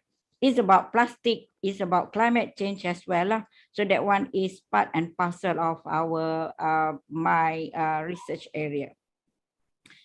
Okay, moving on. Then I would like to share my research expertise so that people coming from all parts of the world. So if you search and then try to log in Scopus and then try to type green human resource management, you can see now is considered new, okay, as compared to if you type human resource management, it come up with almost more than 200, almost 500 hits. But when you try to search on green human resource management, it come out about 177 documents in Scopus. If Web of Science, it about 150. Yeah? So that's a hit that I've gotten yesterday with regards to green HRM. Moving on, so here I would like to share I'm the top contributor in this topic, which is at the top, which is contribute 12 articles in Scopus, followed by Chaba Jose. Chaba Jose is actually the prominent scholar in this area, but now he is currently moving towards green supply chain management, circular economy, but he's actually my guru in green HRM area. And in fact, he is my co-author in several papers. And then to share with you with regards to green human resource management, Malaysia is at the top, contribute this topic that contribute 38 articles currently. And then followed by China. And then you can see where you are currently. Where is Indonesia? Indonesia now contribute 5 articles in front of you. So it's very timely for Indonesia, but people from Western countries looking papers from Indonesia. And then if you're coming from Vietnam, you are coming from Bangladesh, and then wherever you are, so that you can think of the future studies with regards to this topic. Okay, I am happy to collaborate with other peoples in other countries. Okay, you can see India contribute about 19 articles, UK, Australia, and etc. Okay, if you can see in Web of Science contribution, with regards to green human resource management, that I said just now, hits about 154. Okay, that one is in article title. If you type in Web of Science, and then similarly, that I'm the most contributed in this topic, and then followed by my guru in the area. And then in fact, I'm happy to share UMT is the top as well related to this area. So come and join us. In fact, UMT now at the ranking improving every year. At the rank 167 in QS ranking. So if you can see, this is my Pablon citation map. So people all over the world cited our article. They are not coming from Malaysia, but coming from different parts of the world, like US, Canada, Indonesia as well, and other countries. Okay. So now, coming to the gist of the topic, and then as an introduction, I would like to share what happened nowadays related to COVID-19, and then now we are heard about Omicron, new virus, and then that one is so scary. And then I'm happy to listen to the first keynote speaker from Janet just now. And then with COVID-19, there are so many innovations actually. So that's a lesson learned from people all over, not including researchers, but also people from the industry, government, and different parties that need to be responsible to save our world. In front of you, there are, maybe you are look some of the statistics up and down, and then how about the climate change, the pollution. And then last years, we are mostly working from home. You are some sort of quarantine. So you can see people are safe, and then fish can swim happily in the river. But now businesses are open to make profit. So you can see the pollution increasing a lot as compared to last 2 to 3 years before.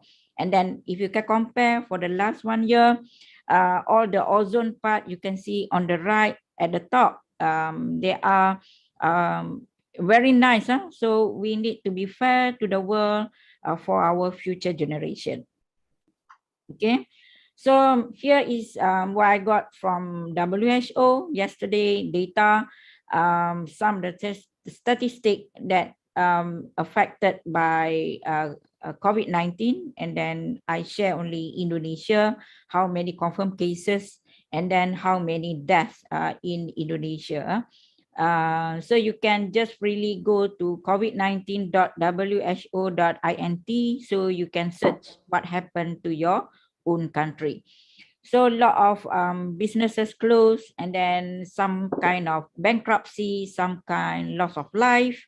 So that's what we have to face. Maybe some of your family go to the heaven already. So that one is we need to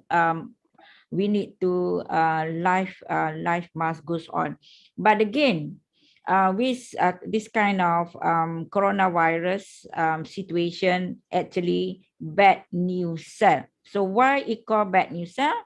So some of the industry like pharmacy, virus company, they are put the medicine. So actually this kind of bad news, but it's actually can allow people to do more research, and then more new medication, then new vaccine introduced nowadays. So in Malaysia now, we are encouraged to get a booster instead of taking first and second dose, either Pfizer or whatever that you can call. And then now we are looking for the third dose for what we call booster. I'm sure that all of you are aware of this SDG introduced by UN. Then this one is they need to prove to the world, and then cooperation from people all around us, not only academicians, but also politicians, people from government, NGOs. So they have different focus. We have about 17 SDGs, but nowadays if related closely to my area, and then we are more focused to the 5, okay, to the 5 SDGs, which is climate action, okay, that is close to our heart, life below waters, that introduced by sustainable food or sustainable life, or life on land, sustainable cities and communities, and not to forget SDG 12, which is related to responsible consumption and production.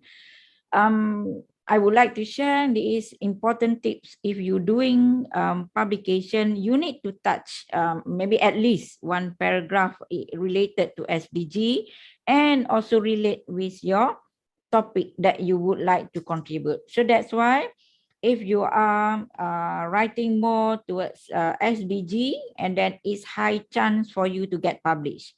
So that's actually the recipe to get published, to increase your quality of publication.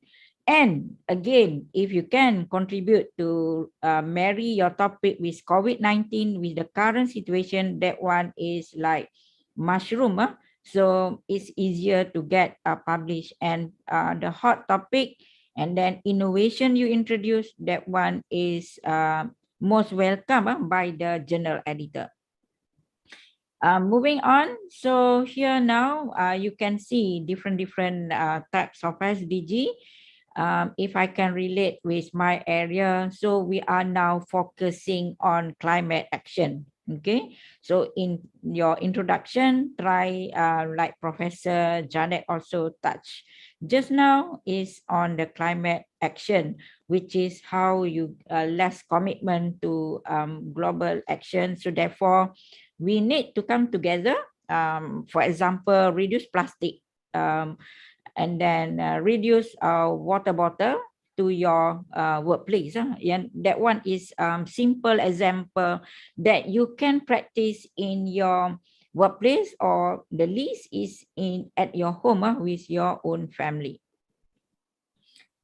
Then now people are talking about sustainability. Okay, sustainability. People are talking about organization, how they can become sustain. So nowadays, organizations are increasingly concerned with sustainability, because one of the criteria to get a ranking in the top business top 50 or 100 companies in the world is how they maintain green in the workplace, or what we call sustainability or environmental aspect. So in a simple definition that I would like to share, maybe to remind you, different definition is given by different authors, but simple definition that I can remind and then share is related to meeting the needs of the present without compromising the ability of future generation to meet their needs. All right, so that one is simple definition. So in a layman term, or in our everyday practice, you can try to easily understand the definition, assuming you clean your bedroom, for example, on Saturday. Okay, how you become sustain that your room become clean or neat and tidy? So you can observe when it comes to the next week or next Saturday, is it the same you put, or is it the same clean or not so clean? If you are sustained, so it maintain your cleanliness, okay, from Saturday until the next Saturday. So that's the simple definition of sustainability, if you can relate in your life. And then you don't have to forget sustainability, it coming from the triple bottom line. Okay, triple bottom line here means from the aspect of environment, society, and economy. Okay, so so let me share example of environmental economic sustainability. When you are is a vital for corporate financial success, financial health, and organization must be able to produce goods and product and services on continuing basis while making a profit in order to survive.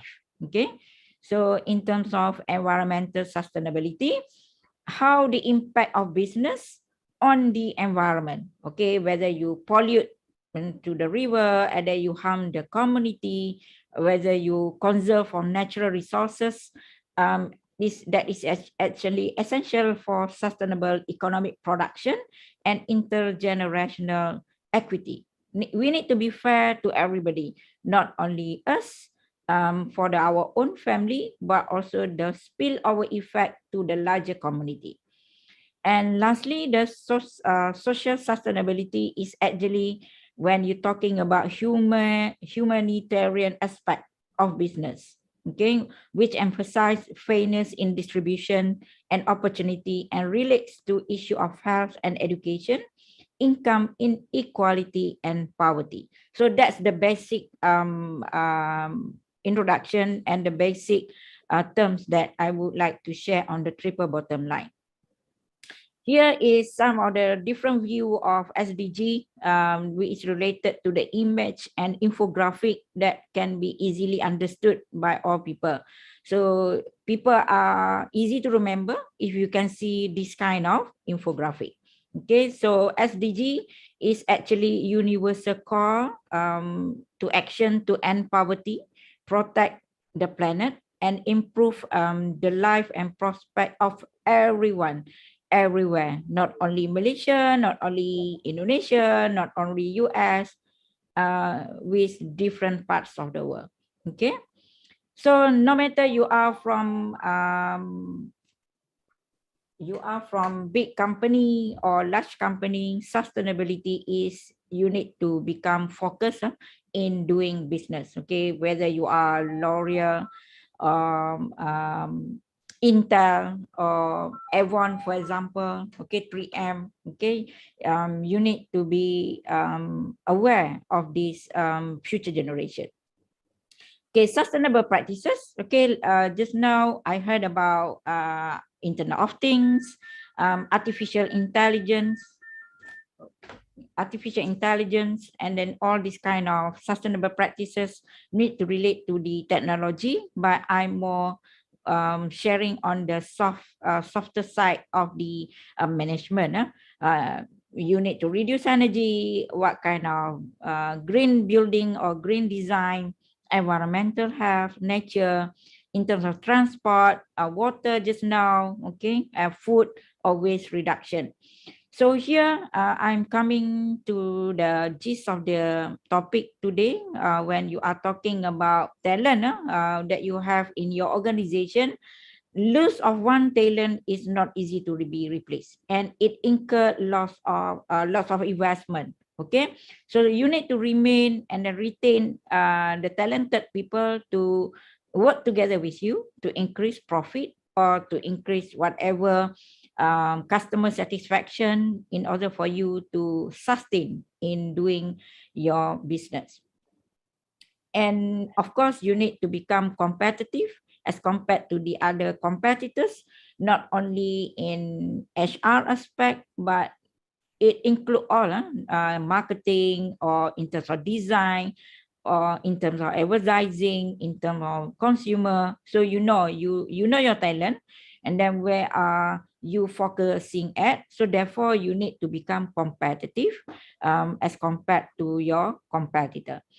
And then here is some of the basic human resource topic. So maybe some of you not familiar what is green HRM aspect. So before I zoom into the green HRM, so basically it's about, you heard about recruitment, you heard about performance management, you heard about hiring, rewards, compensation, succession planning, and then this one is the core of human resource management. And again, so slowly now, if you are published in human resource management, it's not considered hard, but it's actually more on guru area. So you need to be clearly to know your novelty if you would like to publish in HRM. Then that's why I zoom into green aspect of HRM. That one is new area of interest. And then people are talking about SDG and environmental. So that one is much more potential for all of you. So here we would like to live like this. Okay, no pollution. We are focusing more on green, and then don't want to see the world cracking here and there. So we need to see. So like yesterday, last 2 days, you know what happened in Malaysia. There are some of flood, and then there is similar terms like banjir. What happened in Shah Alam and Kuala Lumpur. This one is happened in 2014 in area of Kelantan and Terengganu. So, but last 2 days, yesterday is badly hit in Shah Alam and KL area. So we are sympathized, and then because of this, we need to be take care and then protect the environment so that they also need to live happily ever after. So we are now a student also affected, so teaching also disturbed. We need to hold some of the things of curriculum and also teaching and learning activities. So green building, and then try to put it in green aspect. You need to put lights, okay, in your building, in your office, not some kind of green lights, but also is the meaning how you put it green in your organization. Because why? Green culture is actually how people in top management need to concern the green culture, or as I can share with you, it defined as lifestyle of making deliberate choices and decisions regarding the resources used for daily living for the purpose of minimizing resources use or to use resources that are renewable. Okay, these some of the practices that we call employee green behavior. That one is another topic which is also interesting to be you need to know. Okay, that one is aspect of green culture. Okay, now coming to the definition of green HRM. Okay, green HRM, in a simple definition, I'm taking from Jabo, okay, which is the systematic, the plan alignment of typical human resource management practices with the organization environmental goal. Okay, or in addition, Renwick, the close friend of Jabo, also defined it also often studied in terms of continuum comprising all HRM practices, okay, that I've mentioned just now. So means the role of top management is very important. Okay, the initiative must be introduced by the top leader if you want to go for green or environmental aspect. So HR department need to support the initiative made by the top management. So whatever it is, what is the organizational goals? Because we need to think of our future generation, you need to align with all the department like marketing, operation, finance, accounting, and also HRM, okay, to support the initiative by the top management. Okay, what is the advantage of green HRM? Is actually to foster environmental and management practices, because it begins with HR. They enforce in many rules and regulation in order to achieve sustainability. They need the company need assistance from the HR department in designing a communication system, okay, that bridge the gap between what your practices and sustainable value. So HR is important, is the core business part in order to support the green behavior. Reduce environmental degradation, encourage protection and renewal, support pro-environmental corporate management, improving efficiency, estimating, eliminate environmental waste, fostering green behavior, and of course, you need to have greater efficiency and cost reduction. Yes, in terms of green practices, it's a big investment because why? It not only happen in short time, 1 or 2 years, no. So it will take minimum of 5 to 10 years. Okay, so I would like to give example and illustration. I visited during my research. I cannot find a dustbin in the office. So their policies, you need to bring back all the rubbish home. Okay, and then carpool policy, and then no water bottle. You need to bring your own mug, and then no liquid wash to wash your dish. Okay, you need to use warm water. Some of the practices that I can share with the big companies, multinational companies in Malaysia.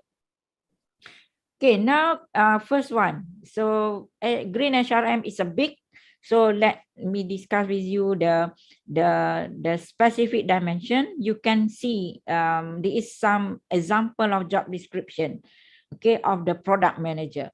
So if you would like to see to live in a green company, so you need to include one of the few aspects of green practices. Then because why? Through this one, when you have a green analysis and job description, it will incur employee involvement in management activities, because it already stated in your job description. So for example, once a month you need to clean the beach, or once a month you need to do CSR activities with the community. Okay, that one is very simple. Managers need to include in one of the job description. Okay, so this one green analysis job description is actually linked with sustainability. Okay, when you have this kind of practice, because you love the environment, and it will automatically affect the sustainability of business. Green recruitment and green selection.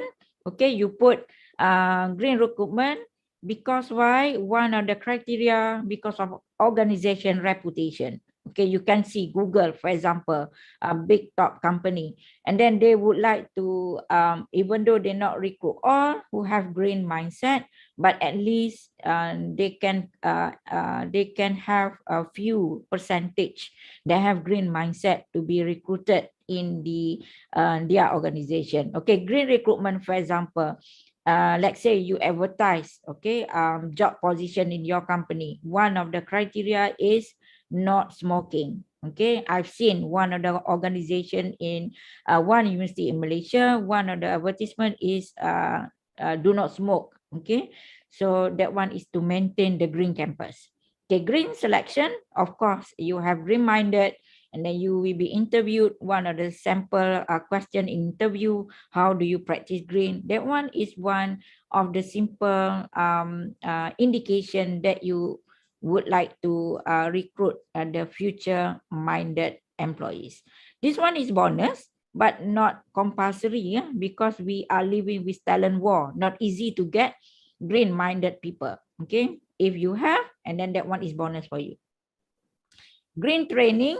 Okay, training is actually involve lot of cost and involve lot of investment. Okay, and companies should provide continuous environmental training. So at least like this kind of today situation, this some kind of training as well.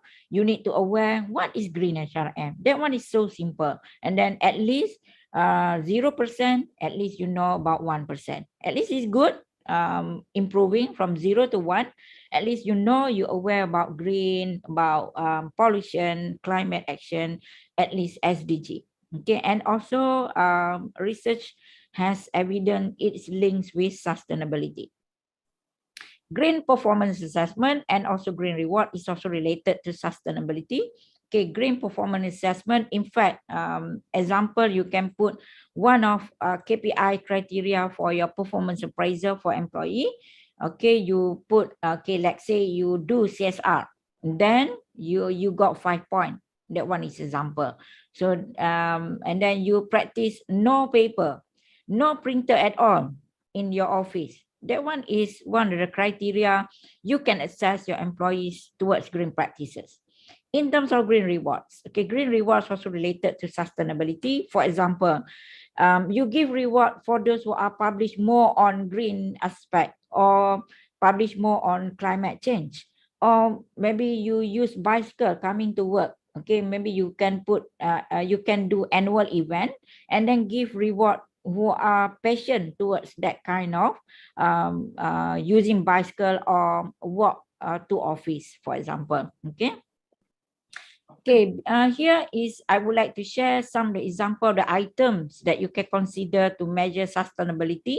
Okay, for example, in terms of 3 aspects just now, environmental sustainability, economic sustainability, and social sustainability. Okay, for example, economic sustainability, one of the items that I can share, decrease in fees of waste discharge.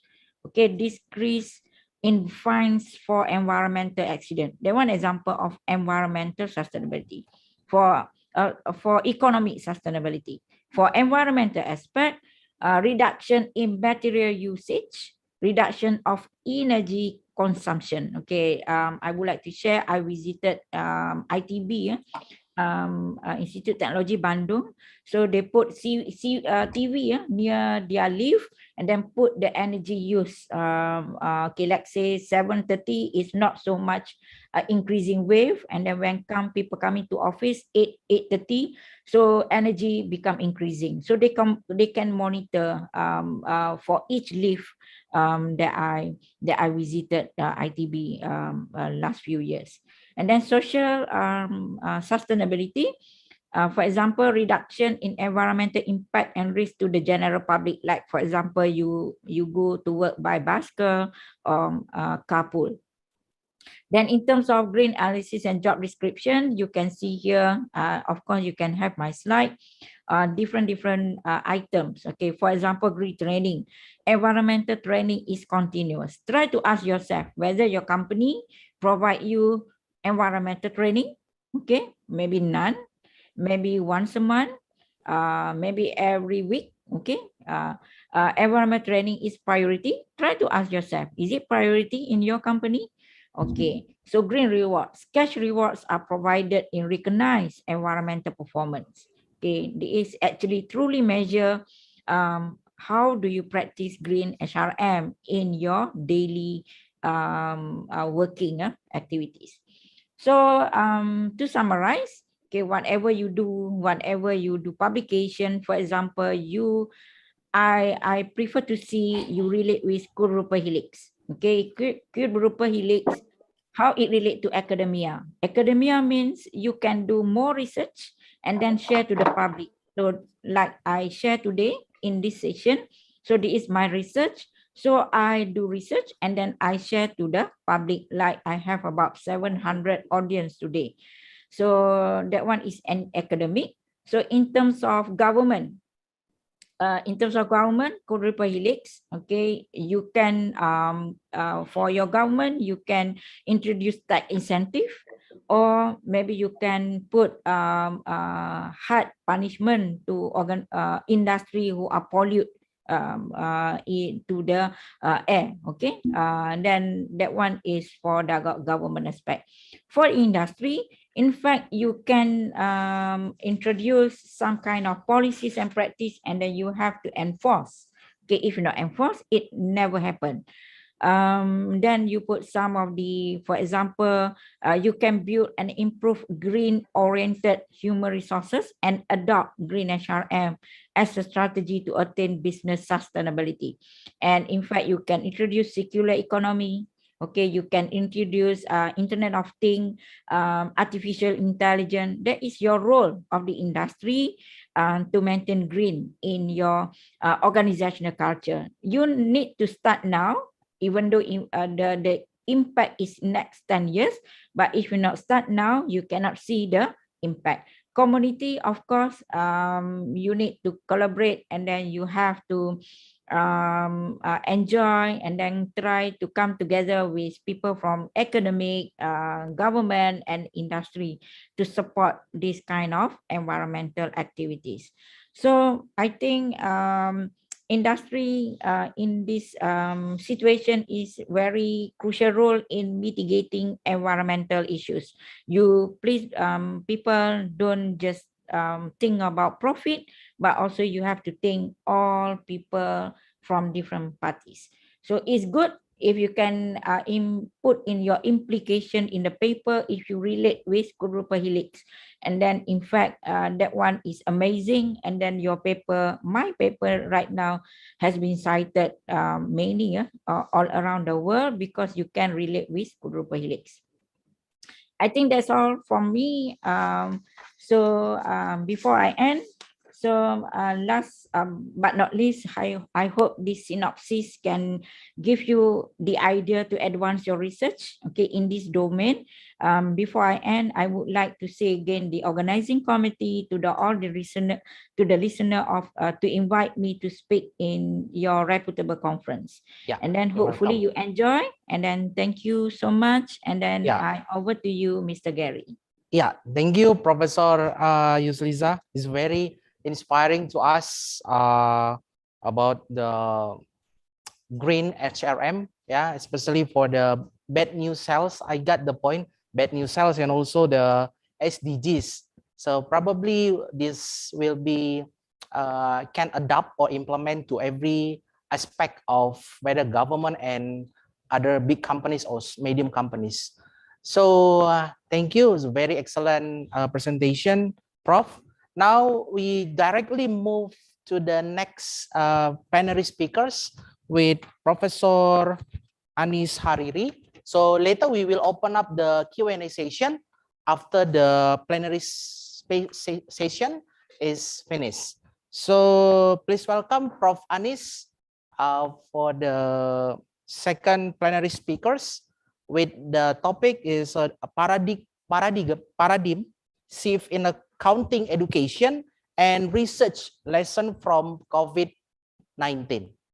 Welcome on board, Professor Anis. Okay, thank you, Pak Kerry, Yes. for the time. Yeah. Can you see my slide here? Yeah, very clear, Prof.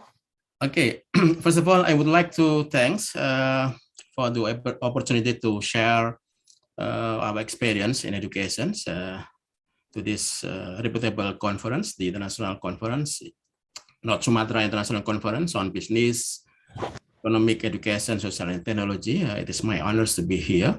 And thank you for Prof. Janek and Prof. Yuslisa who provide us with insightful issues regarding carbon and also sustainable human resource management.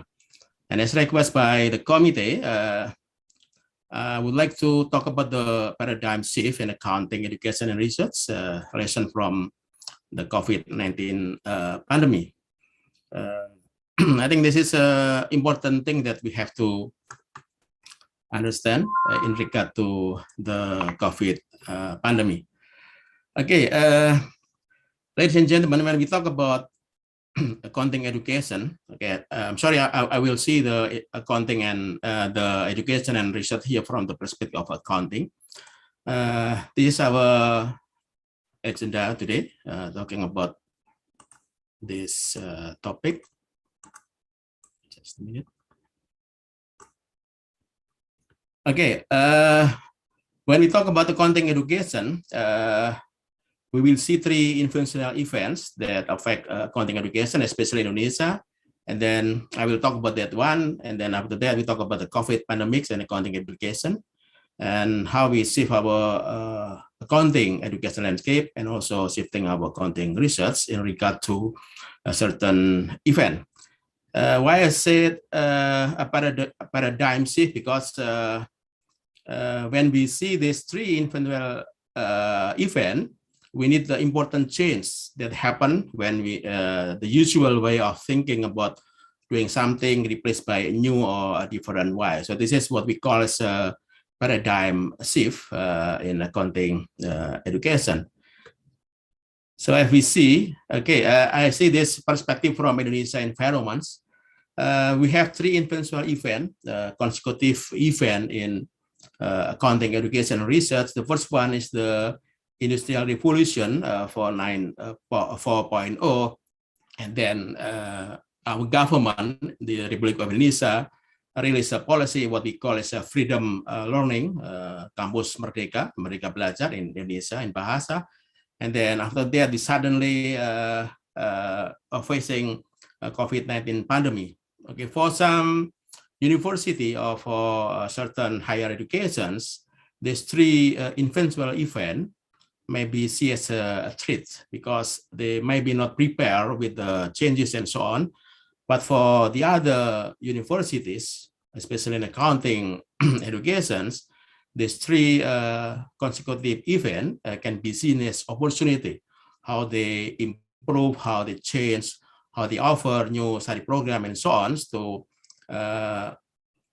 keep the stay in the education environment, especially in accounting. Okay, first of all, when we talk about industrial revolutions, I don't want to talk about one by one the progress, the revolution in this area, but at least in the industrial revolution 4.0, we have a specific condition. I mean, there is a sudden changes, and then those who not prepared with these changes will left behind and might be suffering from educational issues, especially in accounting. When we talk about industrial revolutions 4.0, at least we have some issues that should be considered. The first one is autonomous robot, and then the second one, simulations, horizontal, vertical integration, and then industrial Internet of Things, cyber security, additive manufacturing, augmented reality, and also the issues of big data analysis. Okay, maybe for accounting, we have at least two aspects that need to be considered. The first one is industrial Internet of Things, and the second one is big data analysis. Because in certain area, when I assess a study program, I'm an assessor of accreditation. signed by the National Accreditation Body, Republic of Indonesia, I see that there's two big issues faced by almost all study program in Indonesia: the big data analysis and then industrial Internet of Things. Again, this is two aspects of the building block we have here. These two aspects that is considered as the important thing that should be paid attention by the all study program in Indonesia. So I don't want to talk about in detail in technical aspect, what is the autonomous robot simulation and so on, but I want to see how this aspect might influence our program, especially accounting educations we offer to the community. And then the extent of these industrial revolutions makes a gap in our graduate skills, especially accounting graduate. But sometimes we do not aware of these skill gaps. We still enjoy in our curriculum. We stay calm in this important aspect because sometimes we believe that there is no significant issues that should be considered in regard to industrial revolution. But for those who concern with these issues, they might see some skill gap that should be considered in producing high quality accounting graduate. I will share you some skill gap that might exist in regard to accounting education. The first one is the rise of automatizations, and we refer to this first skill gap. We can see here that from the future job report provided by the World Economic Forum, automation will disrupt around 85 million jobs by 2025. So the pace of technology adoption is expected to remain unabated and might accelerate in some area. And then the adoption of cloud computing, big data, e-commerce remain high priority for business leader following a trend established in previous years. So if we are not prepared with this issue, again, there will be a skill gap we found in regard to our graduate. The second one is new technology. New technology means new skill, so we don't have no choice. We have to consider about artificial intelligence, data analytics, blockchain, robotic, and so on that requires corresponding skill. So, but unfortunately, if we refer to accounting education, especially in Indonesia, most study program, as far as I know, is not ready with these changes in technology. We still provide students with a conventional approach using manual approach and so on, and ignore some aspect of the new technology. So this is what we call as a second skill gap may be faced in our accounting education. The third one is the emerging roles. If we see that as technology become more advanced, new role will develop to supervise, program, and then troubleshoot machines. And then we need to adopt the new division of labor between human, machine, and algorithm. So human itself maybe will be useless if we focus on the perspective of the human. We need to combine how we combine human, machine, and algorithm as an emerging rule that should be considered when we prepare our accounting education.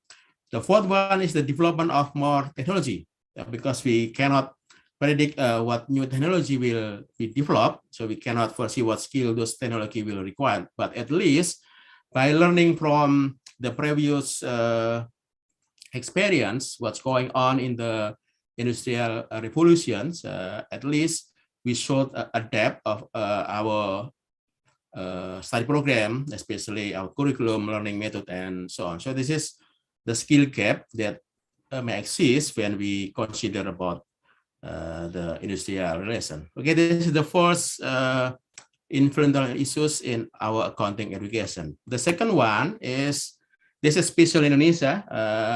our Ministry of Education just released the policy of Merdeka Campus.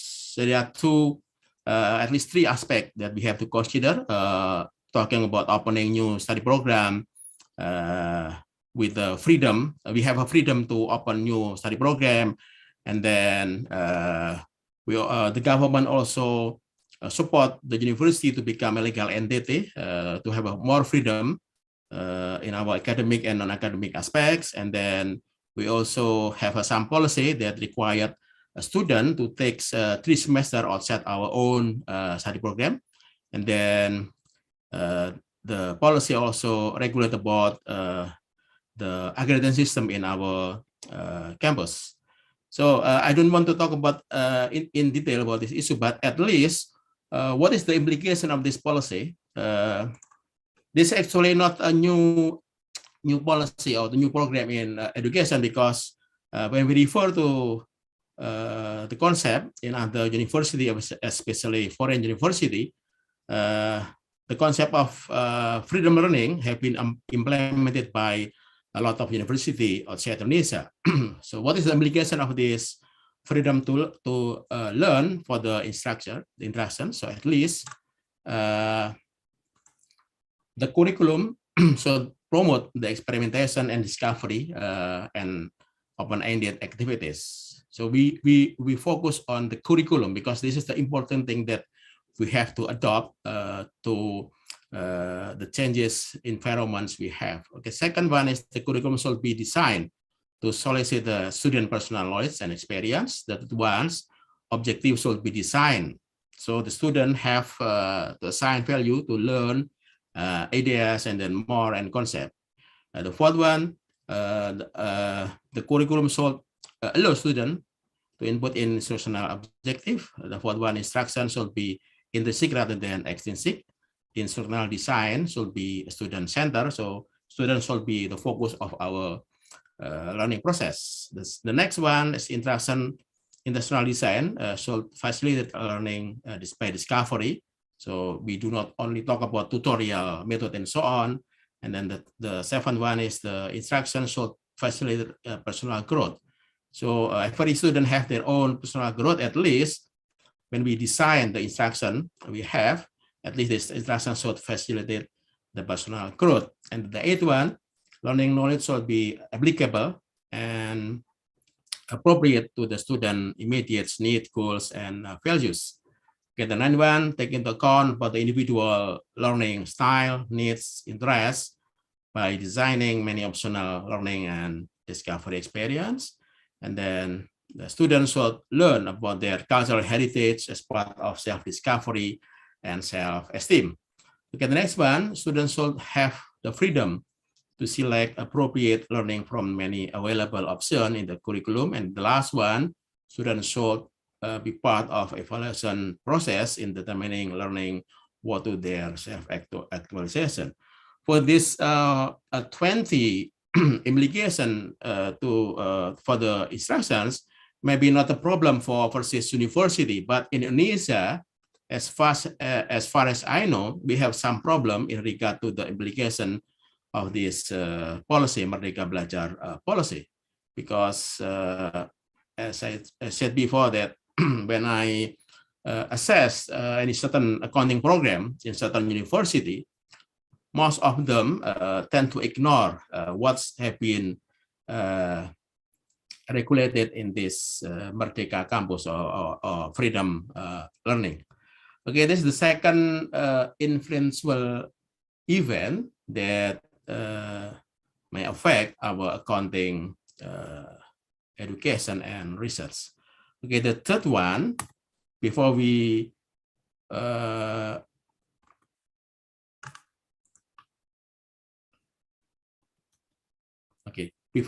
finish with the learning, freedom learning policy, then suddenly we witness about the COVID-19 pandemic.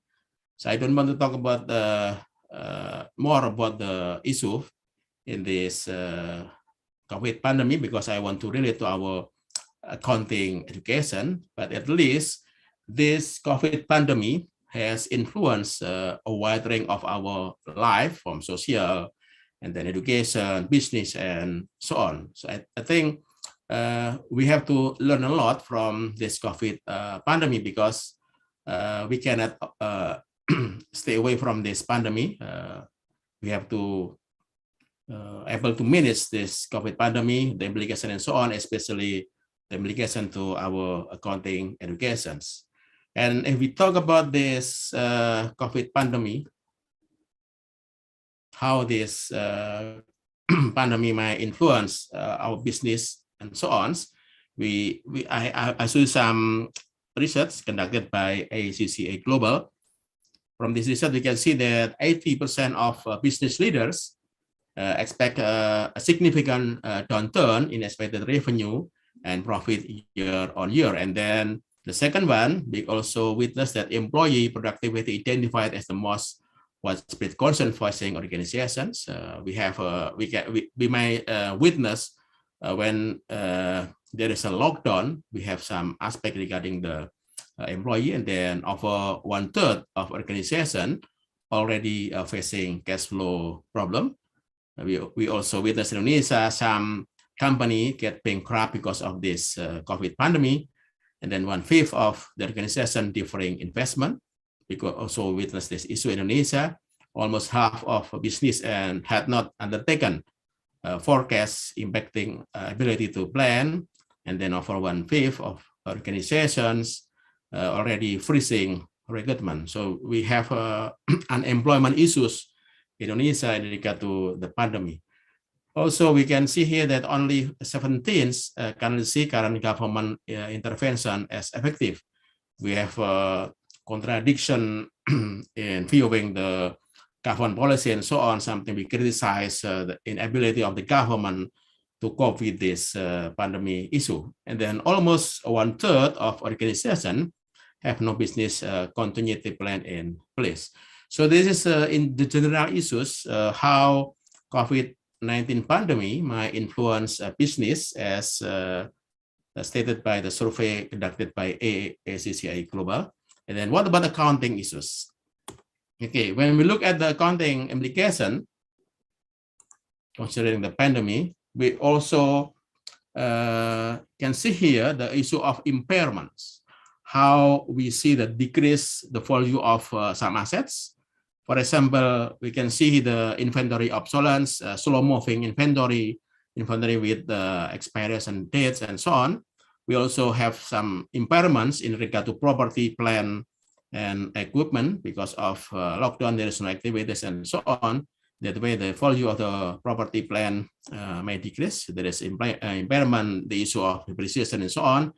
Also, issues on intangible asset, impairment in intangible asset, right of use asset, and also debt and equity investment. So impairment is, as far as I know, is one of the most important aspect that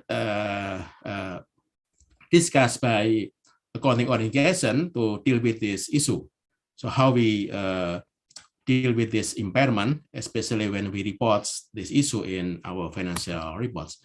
And the second one, we also have the issue of going concerns. So we have to revise, company have to revise budget, and then concerning the first months after years, is there any going concern issues in regard to the business, and also the periods thereafter the COVID period. So if there is no, if we got to talk about these issues, we need to disclose significant assumption, sensitivity, and then source of uncertainty and so on. So it is important for the accountant to disclose all issues in regard to the going concern. And then we also have aspect of subsequent events, whether we have to adjust or not adjust about the implication of the COVID pandemic, especially the period we have to adjust from the 31st of December 2019 year end, and another period, especially the period thereafter. Again, if there is a doubt about the issues, it's better for the company to disclose the useful information. And then we also have issues about disclosure, how we make some judgment and so on to make to disclose some information in regard to impairment, subsequent event, going concern, and so on. Okay, the next one, as my interest is in forensic accounting, COVID-19 pandemic also creates some issues in fraud. And then we can see here a survey conducted by ACFE. This organization body have released a survey that there's an increase in fraud in regard to COVID pandemic. Okay, cyber fraud, unemployment fraud, fraud by vendors and resellers, payment fraud, and so on, and also identity fraud. So a lot of fraud. The fraud in some fraud increased during the COVID pandemic because they try to utilize how the people panics concerning this COVID pandemic and then try to make a scam and so on. And then there is an increase in fraud in certain area. Okay, the next one, we have also audit issues because there is a limitation and availability of evidence. We have a constraint about the physical, especially when there is a lockdown in certain area. It is not easy to find the evidence we need in doing our audit. And then significant uncertainty, scope limitation, audit approach may change, and so on. And then we also need to consider the management assessment of going concern status and the need for environment and also adequate disclosure. Because of this limitation, there is also issue about the possible outcome of audit report. It could be clean opinion, emphasis on certain matter, qualified opinion, even the auditor may release adverse selection. Okay, the other issue of audit concerning pandemic, COVID-19 pandemic is remote auditing. So it is not also easy for certain accounting firm to conduct remote audit because for certain audit firm, the use of technology might be limited. That's why remote audit also issues that might happen during the COVID pandemic. So in this regard, for the remote audit, we have to consider the accuracy, the completeness, relevance, and reliability of the process of the remote technology, and then beware of the potential cyber attack. We use the technology, turn off laptop camera for team meeting, embrace flexible schedule, and so on. So this is also some issues that we face when we have a pandemic, COVID pandemic. And what we learn from these issues, okay, at least there's three triangle driver of environmental changes may influence the accounting education and accounting research. So this implication. The COVID pandemic, 19 pandemic, has offered a new student program in certain university, required us to revise our existing study program. And then we need to strategic changes in the faculty structure and study program management. And I see some legal entity university have made these changes to respond to the COVID-19 pandemic, but I'm not sure with the other university because of some regulation. We also find there are some university offering certified online program to increase certain skills in regard to COVID pandemic, and then we also see the need for learning, online learning that should be implemented in our program. And the most important thing, I think, from the implication of the pandemic is the shifting accounting curriculum. But unfortunately, based on our assessment during the accreditation process, most of accounting curriculum in Indonesia especially has been focused on preparing graduate at the level entry requirement in accounting rather than preparing long-term graduate careers. And then the second one, accounting education in Indonesia is mostly focused on producing graduate as a conventional accountant rather than wide range of expertise. So that's why we need to shift our paradigm in education landscape. So the question is, do we have update our accounting curriculum? Have we update our accounting curriculum in regard to their graduate profile, curriculum content and structure, also a learning method? Because what we formulate in our accounting curriculum is mostly based on skill. We found in 2015 like complex problem solving, coordinate with other people, and then people management, critical thinking, negotiation, qualitative control, and so on. But in 2020, we have different skill, complex problem solving, critical creativity, people management, coordinating with other, emotional intelligence, judgment and decision making, service orientation, negotiation, and cognitive flexibility. But for the 2025, we have more skill that should be provided to our graduates. Okay, talking about analytical thinking, innovation, active learning and learning strategies, complex problem solving, critical training, and so on, and creativity, originality, and so on. So this new skill should be considered when we have to formulate our accounting curriculum. But I'm not sure whether this skill have been anticipated by all study program in Indonesia. Because again, we still found a lot of study program who still keep their curriculum based on the conventional approach, using manual approach and so on. So how we deal with these curriculum changes? Maybe we can refer to what Pinchus suggests in their paper.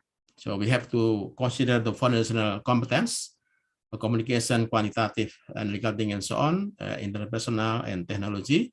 And then we also consider about the accounting competency from external reporting, analysis, and so on. So most, for example, for technology and then information system, planning, analysis, and control, sometimes have been ignored by study program. So again, we should consider whether our existing curriculum have adopt some changes in our environment, especially when we talk about these three influential events we have in our accounting educations.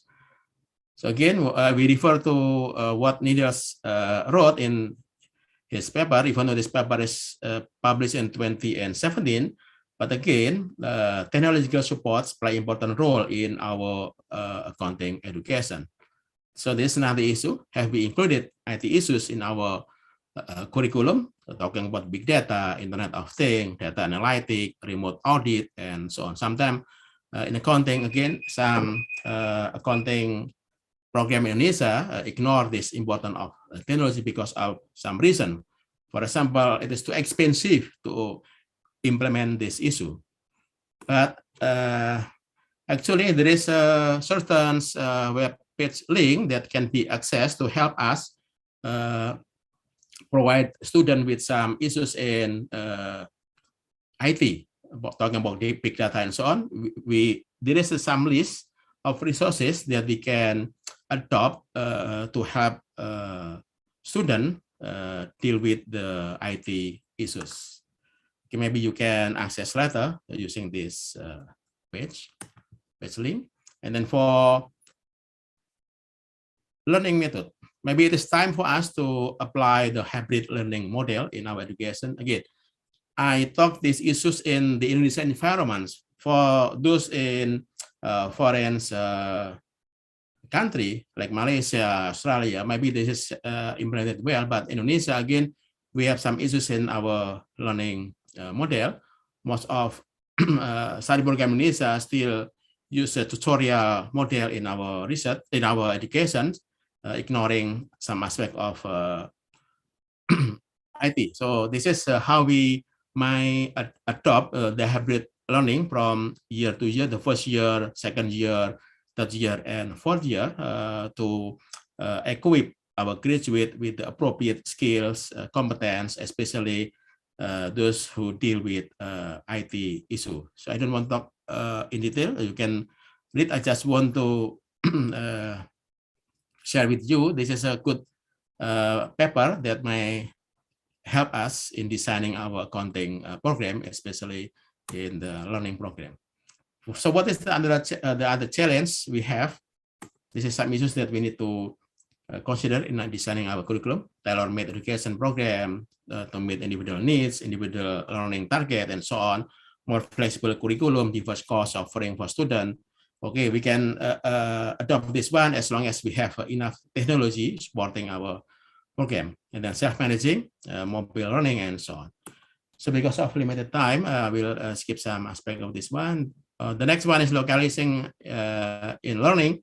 So we have should involve the community, the partnership across sector in learning, local field experiment, internship, and so on, as mentioned by learning freedom learning proposed by our government, and then mentoring by local expert in learning, cultural and local relevance learning experience, local network learning, discovery and application of local resources, cultural learning, and so on. So the next one, in terms of globalization, because we cannot avoid the issue of globalization, maybe we might design web-based learning across global boundaries, and then international visit or immersion program, network learning across culture, international partnership and learning, exchange through video conference, cross-country, community, and so on, and also world-class learning material, content by mobile or web site technology. So the next one, in terms of research area, we have two issues in research area that we need to save our paradigm. The first one is during COVID-19 pandemic, there is some emerging research themes. Also, the need to consider about the alternative research methods. So there's some emerging research themes. If we refer to some international journal, the first one is the role of accounting for exceptional decision making at the government and country level, exploring the ways in which the government use number, calculative practice, big data in governing the pandemic. So you can see in detail in this reference. The second one is the role of accounting and accountability in exceptional decision making at the organization level, focusing on variety of organization, including business, non-profit organization, and so on, and also charities. Okay, the third one is the role of accounting in perpetuating inequality in the context of pandemic, with a focus on how traditional accounting practice may exacerbate inequality in the society. So a lot of emerging research issues, research themes that we can find in international journal. Okay, the second one is the need to consider the alternative research methods. So it is impossible to stay to our own research in certain conditions. So we have to learn about alternative research method. There is a lot of approach we can use in our accounting program, accounting issues. We can employ qualitative, quantitative, and mixed method, and so on. So it depends on the way this research methodology applicable in our research interest. So again, do not start on our own research. We have to open our mind to search any alternative research method. For example, in terms of qualitative, because my background is qualitative researchers, we can see here that there is a changes in the way we conduct our research during the pandemic. So this is just an example as published by Molinari and Villiers, 2021, how qualitative researchers should change their perspective during a certain condition, especially in pandemic. So you can read this example, how COVID-19 provide us with challenge in doing qualitative research, because qualitative research usually involve direct interaction with the subject. But in this regard, we have to change our approach using certain technology to collect data, for example, and then how we analyze the data and so on by adapting our research approach. Okay, this is the next one. And we also utilize the internal researchers. There is a trend in accounting to the use of the, by using ethnography and then online interview, online survey, social media, even in experiment, we can also design our research using web-based experiment. So again, this is what we call as we need to change our research approach. Do not stuck with our own research, but try to look another alternative research that might be applicable for our field of interest. Okay, to sum up, in the era of pandemic and so on, this is the important thing. Collaboration, as mentioned by Professor Julissa, collaboration with other university, with the government, with the community, with other stakeholders is important thing. So this is the important thing in our university. We have to create more collaborations because collaboration enable us to search a lot of alternative that can create the benefit to the university. The second one, okay, this cannot be avoided in running our education, talking about investment in technology. Okay, because technology will never replace a great teacher, but technology is in the hand of great teachers is transformational. So this is the important thing. We need to invest in technology to support our content education. And the last one, we need to create sustainable accounting education. What is mean here that we have to consider a lot of aspects in education, not just about learning, but how we deal with the changes in our environments, how our education keep the environment and so on in a sustainable way, how we change our curriculum, how we change our learning process and so on. Because if we cannot adapt to the changes, I think we will stay away from the success in the future. As Charles Darwin said, that it is not the strongest species that survive, not the most intelligent, but the most responsive to change that will be success and survive. I think that's all I want to share about how we have to change our paradigm in accounting education and accounting research. Thank you, Pak Gary, for the time. Thank you, Prof. Anis. It was a very good, excellent presentations about the paradigm shift. About the paradigm shift. So that we can conclude that the skills gap with the accounting graduation, perhaps we can see from the needs and the needs of stakeholders, how to meet the needs of the stakeholders. Okay, because of very rapidly and fast activities of our first and second plenary speakers for the Professor Yusliza and Prof. Anis. So we would like to revise that we will open up for the Q&A session for both of these first and second plenary speakers. Okay, from the chat box, the first question for from the Alia, Alia from Evarina. So she asks about how do you think about the relationship between technology development and companies development, which damage our environmental, but in other side, this for human needs. So how to solve this problem? Sorry, Ibu Alia, do you want to ask with Prof. Anis or Prof. Yusliza? Or probably Prof. Anis, you can answer that firstly. Actually, these two questions from Pak Ibnu Hajar and Alia is directed to Professor Janek actually, because when these two participants typing this issue when we discuss about my question. So yes, that one is to Prof. Janek. Prof. Janek. More on technology and environment. Technology and environment. Yes, Professor Janek.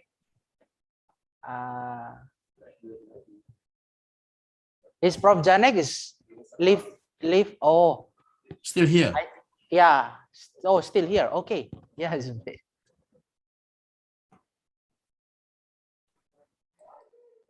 Yeah, I saw that question earlier, and it's a very, very detailed answer. I've given a short answer in the chat box, and it requires a fairly detailed answer. But basically, it was covered by the other presenters as well. And in the thing that the areas that are covered by the United Nations SGD output and all of that has to be brought into this discussion. But ultimately, companies have to be responsible and they should have a philosophy about what they do with technology. And our guiding force should be that should be no excessive growth just for the sake of growth, and no excessive profit in whatever they do, products or services. And even lending organizations like banks and so on should not be giving money to companies that are not doing sustainable practices. So it's a huge area, including the government has to come into this area. Technology just for the sake of growth and things that could damage the environment could be a problem. Now, of course, we often don't know what's going to damage the environment. We thought that the motor car was a brilliant thing when Henry Ford came up with the Model T Ford and made it accessible to the entire world. Of course, that same Model T Ford is the one that caused all the climate change. We thought that the first plastic bottle, the PET bottle that could hold carbonated water, was an excellent thing. Until now, we realize one generation later that it is an absolute curse. So there's a very difficult issue about technology and how the government should come in. What may be a hero in one period may become a curse in another. So we have to be careful about that. But if you go back to the basic things of sustainable growth, sustainable design, sustainable profit, these are things that are underlying philosophies. That's sort of a short answer to your fairly detailed question. Yeah. So thank you, Prof. Janek. So I think both from Aliyah and Ibnu Hajar will the same question. And the last from Rosida, still to Prof. Janek about the reducing carbon emission to 0%. The same question too. Yeah, probably the same. Let me see. I didn't see that question. Rosida from Bina Karya Tebing Tinggi. Yeah. No, the issue is that they want to reduce carbon emissions 0%. to net zero, not zero, which is not possible. So whatever you're emitting, right, should be essentially picked up by whatever sources that are capturing the carbon. So that's the ideal principle. Of course, some of the technology that are being put forward, even supported by the UN, are not working and maybe will never work. And it seems to be that the oil industry is getting more and more money for doing less and less work. There's something called carbon capture, where they're trying to capture this carbon into underground things. It hasn't worked. It's just not working. But they're pouring millions to the oil and energy industries to do this carbon capture. It's a sort of a government incentive to do nothing. Okay. There's also a new thing called clean coal. That is what we call an oxymoron. I mean, you can't have clean coal. It's like saying dry water, right? But there's a lot of money being spent on clean coal. So these are things that that people are putting forward to make sure that it is that whatever they're emitting is captured. So the word is net zero. But basically, if they don't get, they're trying to get net zero by 2050. But I think that they have to really aim for a net zero by 2030. Otherwise, we are going to be in real big trouble, because the modeling is that the Earth's atmosphere and the temperature is going to go up by 1.5 degrees. And that's enough to tip the whole thing into a different state that we will not be able to control. Okay, so it becomes uncontrollable. We have a small window opportunity for us to do that. Okay, I hope I've answered your question. Yeah. Okay. Thank you, Prof. Janek. Yes. Any other question to Prof. Anis or Prof. Yuzliza? Yes, for all participants. Okay, probably your materials or your presentation is quite good, that all participants very in a good understanding about the topic from Prof. Yuzliza and Prof. Anis. So thank you very much, Prof. Anis and Prof. Yuzliza. Perhaps you have any other activities you may leave from this plenary session. So now, thank you so much. Can I ask a question to Prof. Anis, please? Yes, you please, yes. Yes, I saw your accounting thing that you played a little bit less implication on management accounting. I don't think by choice, but just it so happened that your diagrams had there was a little bit of planning and control, but I think COVID-19 has made a huge impact on our necessity for management accounting issues. Yeah. For example, supply chain. Okay, and the problem that you're having today with the supply chain is a big issue for management accounting, because cost of, as you all know, containers have gone up by tenfold. Yeah. Okay, so there's a big area of research that can be done in management accounting. And that, just to let the others now, this seminar is an academic seminar, and that's very much appreciated. Um, Prof. Lisa's Lisa. was also more academic papers. But if you want a more practitioner-oriented discussions, I would advise you all to go and look at the CMA website, cmaaustralia.edu website, which has, it's open to everyone. On COVID-19, we allowed everyone, not even members, but everyone to access. And there's a lot of very practitioner-oriented papers, a lot of written by me and others, which might be useful for your research as well. So I'll place the webline details on the chat box, and you all can have a look at that webline. It will be very useful for especially go to the members area and have a look at the papers. Okay, thank you. Yeah. Okay, thank you, Prof. Ratatunga, for your adding information, because it just give an example how some imaging issues in our field of interest. Okay, thank you. Thank you. Yeah. Yes, thank you. So it's very interesting or very wonderful days, because among of the keynote and plenary speakers share the newest updates, issues, and knowledge too. So yeah, so good news that we can open up for the CMA Australia, Prof. Janek. Later we will open up soon. Yes, thank you once again, Prof. Anis, Prof. Yusliza Yusuf.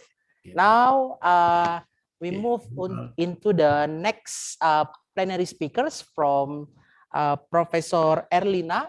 Yeah, the third plenary speakers from University Sumatera Utara, Indonesia, with the topic is risk-based internal auditing. Welcome on board, Prof. Yeah, very good morning. Thank you. Yeah. I want to share my screen. Yeah, you may share your presentation. Okay. Can you see my slide? Still loading, Prof. Okay. Still on process. Yes. Would you like to open up on the slideshow views? Yeah, okay. Yes, very clear, Prof. Okay, thank you. Yeah, I want to share to audience about risk-based internal audit. Maybe focus in government. Yeah, this is my curriculum. Yeah. Why is risk-based internal audit important? Yeah, because time doesn't change. Yeah. Investor and director don't like unexpected event. Yeah? Which is why regulator are no required organization to determine the risk which might give rise to this event and in some case disclose them. Yeah? This is why we need to understand about risk. Yeah, it's not about bureaucracy. Yeah? An organization that understands its risk understand its opportunities. Yeah? However, if it doesn't know its risk, it doesn't know the risk it can accept. Yeah, if an organization doesn't know the risk it can accept, it doesn't know the risk to take. Yeah, if organization doesn't know the risk to take, it doesn't know how to grow. If organization doesn't know how to grow, it will wither away. That is, this why we must understand about risk. Yeah. If it does not understand its risk, yeah, if organization doesn't know its risk, yeah, even will know the organization back, miss opportunities, will hold it back. So how does any organization control even and seize opportunities? By understanding the risk it faces both ongoing in a new project. The risk is prepared to accept. The action is necessary to manage those risks is not prepared to accept. What is the risk-based internal audit? As we know, we have three approaches in internal audit that we call system-based internal audit, process-based internal audit, and risk-based internal audit. System-based internal audit and process-based internal audit is we call the conventional approach in auditing. Risk-based internal audit is the methodology which provide an independent and objective opinion to the organization management as to the whether its risks are being managed to acceptable level. Yeah, this definition of risk-based internal audit. Risk-based internal audit is one of many opinions provided to the board and audit committee on corporate governance. These opinions are more conventional known as assurance, which include the opportunity to indicate why an insurance cannot be given in part or whole. What is risk-based internal audit? Yeah, risk-based internal audit giving assurance that the process used by management to identify all significant risks are effective. Yeah, giving assurance that risks are correctly assessed, yeah, scored by management in order to prioritize them. Evaluating risk management process to ensure the response to any risk in operation and conform to the organization policy. Evaluating the reporting of the key risk by manager to the director, reviewing the management of the risk by manager to ensure control have been put into operation and are being monitored.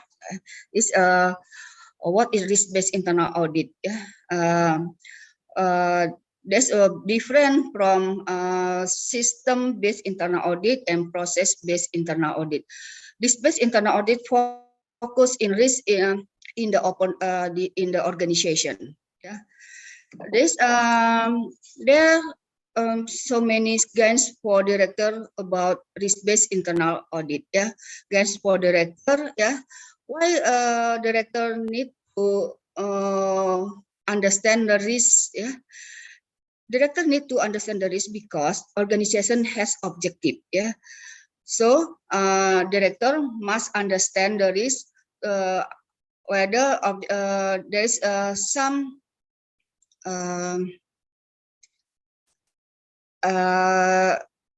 can get objective. Yeah, this risk threaten the achieve this objective. Your organization reach the threat by introducing internal control. You therefore need to know that this internal control are reducing the risk to a level which you approach.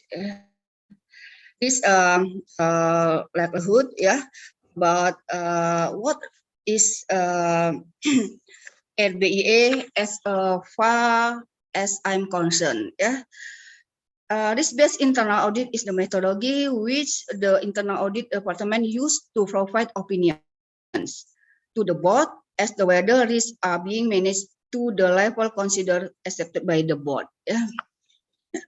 An important risk management process is system of internal control.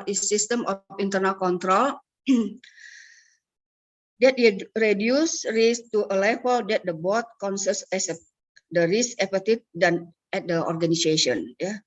The simplified diagram below show the relationship between the risk appetite, yeah, risk before their control, inherent risk, yeah, and risk after their control, residual risk. Yeah, this before control and this after their control. Yeah, residual.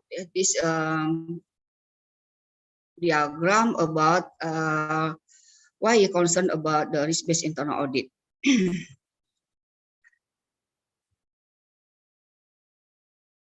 What is the responsibility of the director in risk? Yeah, in about risk. Yeah. One, as a specification of the objective, identify the assess and resist the organization objective and have developed a system of internal control and other suitable response to reduce this threat to below the risk of attack. Yeah, or report the board where this not possible. That inherent risks are recorded and assessed in some way that permit to be ranked in order to treat. That board has approved the risk affected for organization on such a basis that risk can be easily identified as being above or below the risk affected. The responsibility for providing the opinion or the risk management framework is defined.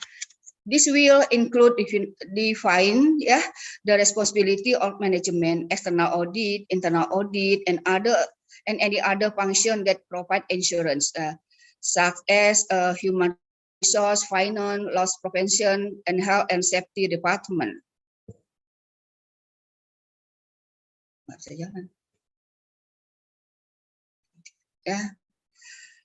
What is the responsibility of the director? In most large organizations, suitable risk management framework should be in place because they are effective to regulation which require the identification, assessment, management, and monitoring of risk. Additional work may be required to ensure all significant risks have been identified. And record all risks and score this in other priorities them. None of this tasks is the responsibility of the internal audit department, although it could act as a companion and even project manager for risk management, especially in the early stage introduction. The plus and minus about risk-based internal audit. The effectiveness of internal audit department can be clearly seen. If we use risk-based internal audit, effectiveness of internal audit can be more clear than the system-based internal audit or process-based internal audit, providing the opinion to director to the risk management process over all risks. The audit plan may contain audit not carried out by auditor before. Internal audit responsibility is limited to ensuring manager have identified the risks, have respond appropriately to reduce them to below the risk affected. By concentrating an audit of internal risk about the risk affected, some audit previously considered important make this fear.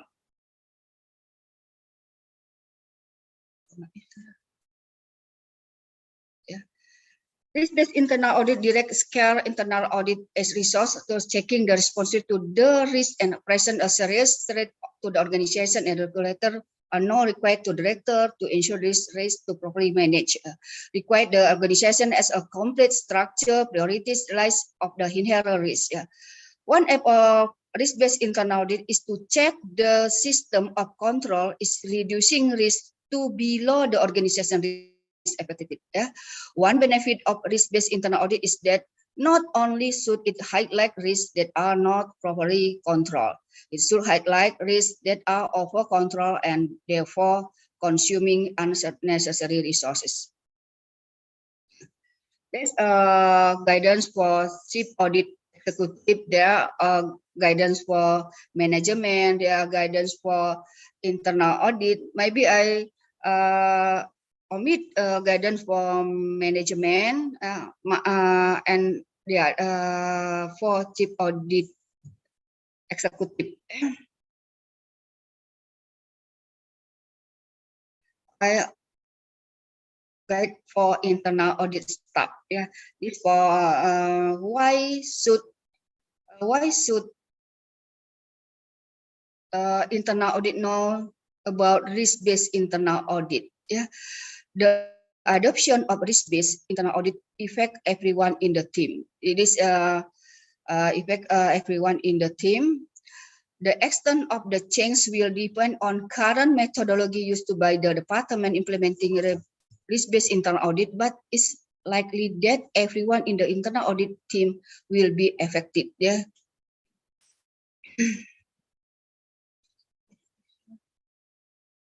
I'm sorry, I can yes. Providing an opinion, the biggest difference from traditional audit work is there is much less emphasis on the negative, finding fault, and more on the positive, confirming control work. There's a many biggest difference from traditional audit like system and process-based audit. Yeah. That's about consultancy. This includes the facilitating management, identification, and assessment of risk and providing advice or the optimum response to the risk. The approach will be used where residual risks are above the risk appetite and for system being implemented. The question, what skills are required for internal audit? Marketing yourself, your idea, and your expertise, since you will be working with people who have never had contact with the internal auditor. This includes presentation skill, interview and listening skill, since you will have to understand the business you are audit. Yeah, so auditor must understand the business of your organization, the business you're auditing. Yeah, running meeting and workshop, since this will provide you with your basic building block of objective, risk and control. Wider knowledge of your organization, since you will be auditing high level risk, you will need to understand the high level objective. Yeah, this include understanding the external risk threatening your organization. You must know about this. Technique should be used. Risk-based internal audit doesn't necessarily change the auditing technique to be used. Not necessary to change the technique in auditing, yeah, but where they will be used. Physical verification is still vital to ensure that people are telling you should happen is actually happening. Yeah, thus you will still continue to use walkthrough tests, sampling of transaction, examination, authorization, signature, and verifying balance. Yeah, you must do this process. Yeah. The reason for carrying out the test is to ensure that the control, that the treat risk, and the monitoring control that ensure the control are operating are effective. Yeah. What about computer assisted auditing technique? They used to justify if they are intended to provide control are effective. Yeah. If their intention to detect error or fraud, then management should take a responsibility to operating them. Yeah. If internal auditors are used to detect error, then they become part of the control process and not part of assurance function. Thank you.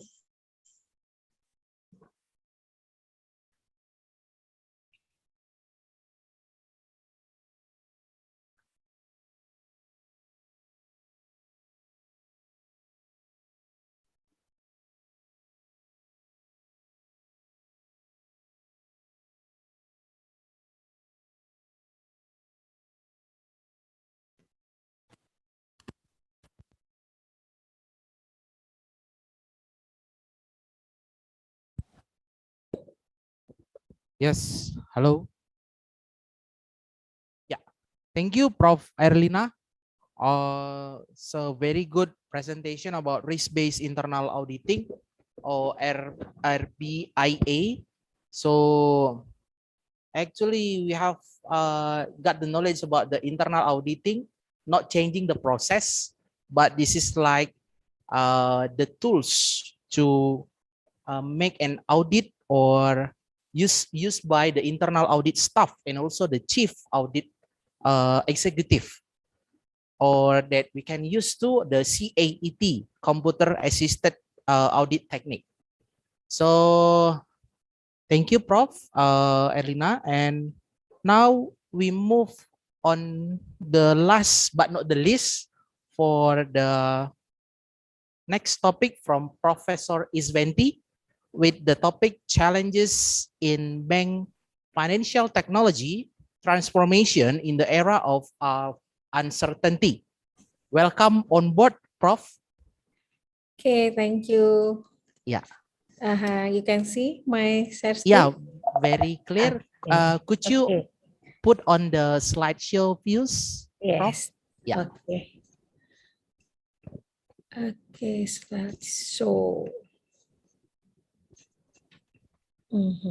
It's okay? Yeah, okay. Yeah, Okay. very clear. Thank you, Gary. Yes. Yes, Gary. Okay. Good afternoon, ladies and gentlemen. Thank you for Prof. Janek, Prof. Yusliza, Prof. Anis, Prof. Erlina, and priority for STIE Bina Karya. My friend, Dr. Sinurat. Okay, thank you for everything. Thank you to each and every one of you for being here in virtual meeting. My name is Isventi Sadalia. It's such an honor for me to speak on behalf on the international conference. Okay, that is my name. Now I'm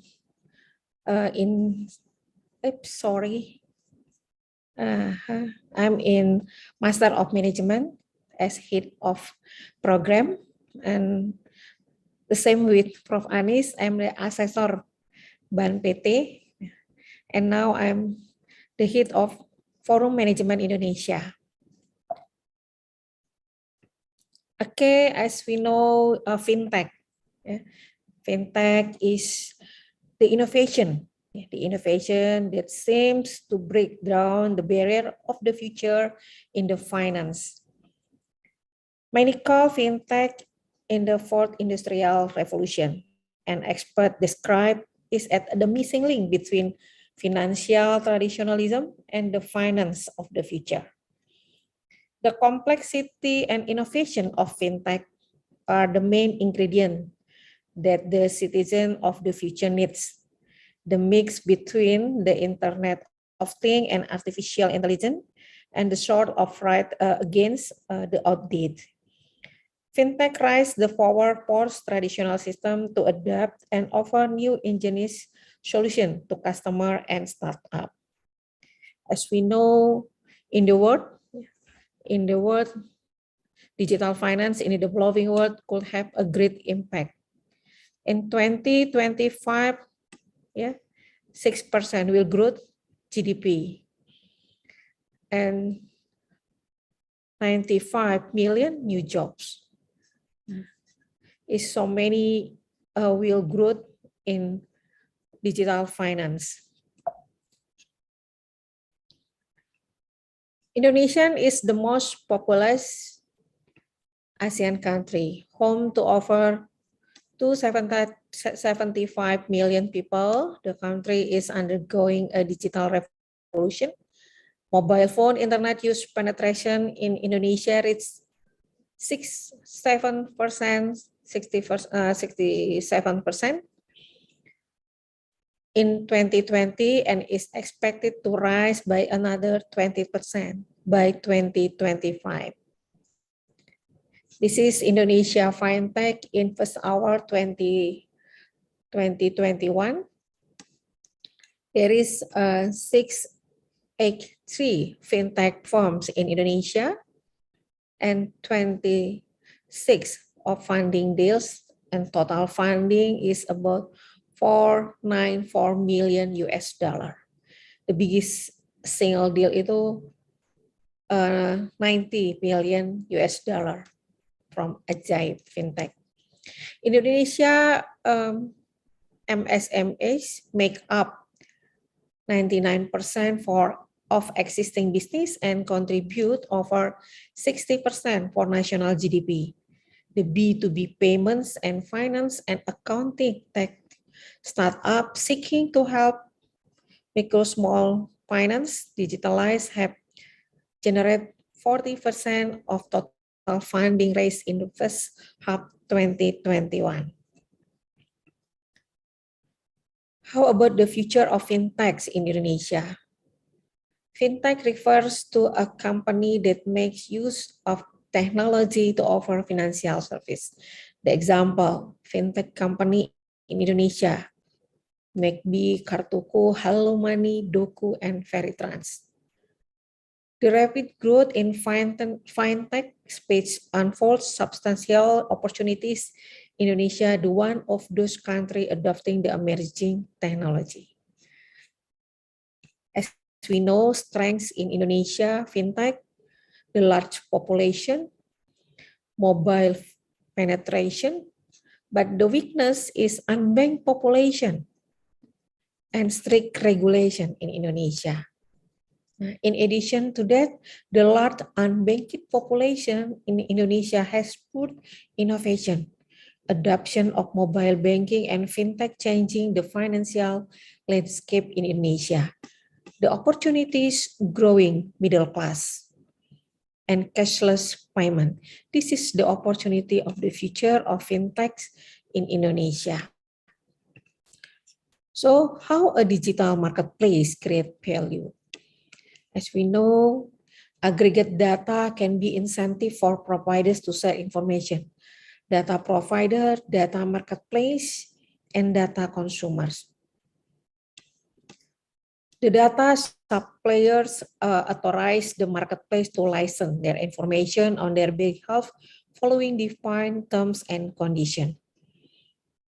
Digital marketplace, this is the digital marketplace are platforms that connect provider and consumer of data sets and data stream, ensuring high quality, consistency, and security.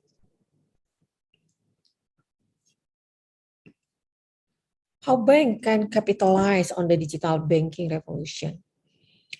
As we know, banks are now realizing that they can't continue the thing and operate the way they always have because the industry is undergoing constant transformation. They really need to start thinking and operating like fintech. They're going to thrive in this new era. Technology needs to underpin the entire business model. So, digital banking is at a tipping point in the Asia-Pacific region, and the financial service industry needs to be prepared for this transformative year ahead.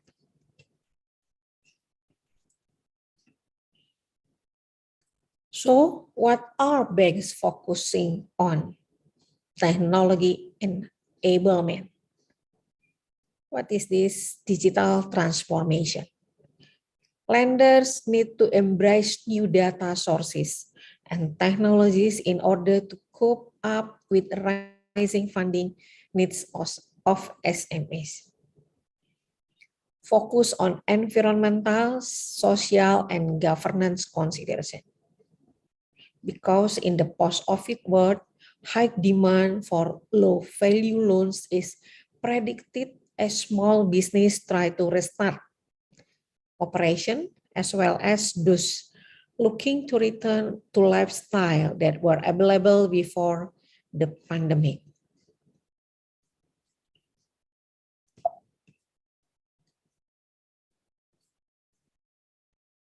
Sorry. Okay.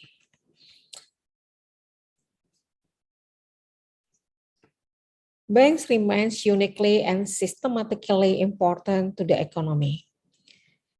They are highly regulated institutions. They likely hold a monopoly on credit issuance and risk taking. They are the major repository for deposit, which customers largely identify with their primary financial relationship. They continue to be the gateways to the world's largest payment system. They still attract the bulk of the requests of the credit. So the financial landscape in Indonesia can be segmented into different categories based on funding, lending, and performance trend and drives. This source from KPMG, the Big Four bank, large commercial bank, other smaller commercial bank. The Big Four bank, Bank Mandiri, Bank Rakyat Indonesia, Bank Negara Indonesia, and one private bank, Bank Sentral Asia. This category takes up 41% of national lending. 6 sizable commercial banks with 16% retail and corporate lending in Indonesia are CIMB Niaga, Danamon, Permata, Maybank, Bank Tabungan Negara, and Paning Bank. This is large commercial bank. Other smaller commercial bank, 39 of national lending present the smaller commercial bank. Rural banks we call BPRS and microfinance. 2% of national lending present at 1,630 rural banks. Institution in Indonesia. PPRS has a limited scope of activities compared to commercial banks and thereby less attractive to customer. Multi-finance company, more than 200 multi-finance company in Indonesia offer. There is 8% of national lending. So, new challenges, it is the blossoming stage for crowdfunding, peer-to-peer lending, and other alternative up and coming fintech lender. Its significant investment from large foreign investor e-wallet are now expanding with rapid increase of customer. There is a great opportunity for fintech startup in Indonesia, given the uneven availability of finance and low level of financial inclusion. And at least the financial data, fintech data, Indonesia fintech ecosystem includes saving and investment, money transfer and payment, point of sale, lending and borrowing, accounting, comparison, financial planning, crowdfunding, and cryptocurrency. Money transfer and payment take up the high percentage, 50% in all fintech ecosystem. Why fintech? Fintech in Indonesia is a sector with a great potential because fintech company in Indonesia are introduced in the favor of helping the banking sector to conquer the limitation of topography, reaching out to more remote areas. Fintech being the major players in Indonesia banking market, bank institution did not bother much about a customer-friendly approach. Confusion and complication become a routine when issuing bank loans or searching information. So there are 3 crucial factors for growth of fintech company in Indonesia. There is customer behavior, lower fees, and high restriction. What is the customer behavior? The positive shift of customer behavior toward digital service is obvious. This is because they see this fintech very convenient. You can access anytime, anywhere, with any device, in comparison with bank service that require submission in person. Why is lower fees? To reach the underserved segment and provide everyone lower transaction fees. Government enhance the access to financial service. High restriction. Small and medium business are having a hard time making use of particular banking service due to the highly restricted bank loans. The challenge for fintechs in Indonesia. Image of Indonesian bank, acceptance of cashless payment, proper business license in Indonesia, overseas competitor, regulation, and process clarity. This is 5 challenges for fintech in Indonesia. So what should banks do? But should be focused on building an extensive setup distinct with digital capabilities. What is this? Data-driven digital insight, integrated customer experience, digital marketing, digitally enabled operation, next-gen technology, digital enablers. We can see data-driven digital insight, comprehensive data ecosystem, robust analytic and data infrastructure, yeah. 366-degree single customer view, target product and service decisioning, integrated customer experience, customer-centric experience design, omni-channel, customer decision, journey experience, digital marketing, targeted digital media, content marketing, digital customer life cycle management, marketing operation, digitally enabled operation, digitize sales and service interaction, streamline and automate fulfillment process, operational excellence enablers, next-gen technology, scalable application architecture, cyber security, agile delivery to market, flexible IT infrastructure, plus digital enablers, digital talent management, organization and governance, innovative test and learn culture. This is digital outcomes. 6 success big factors to build digital banking business. The first, focus on where the real value is. The second, constantly test to refine the customer experience. The third, organize for creativity, flexibility, and speed. The fourth, create an ecosystem of partnership.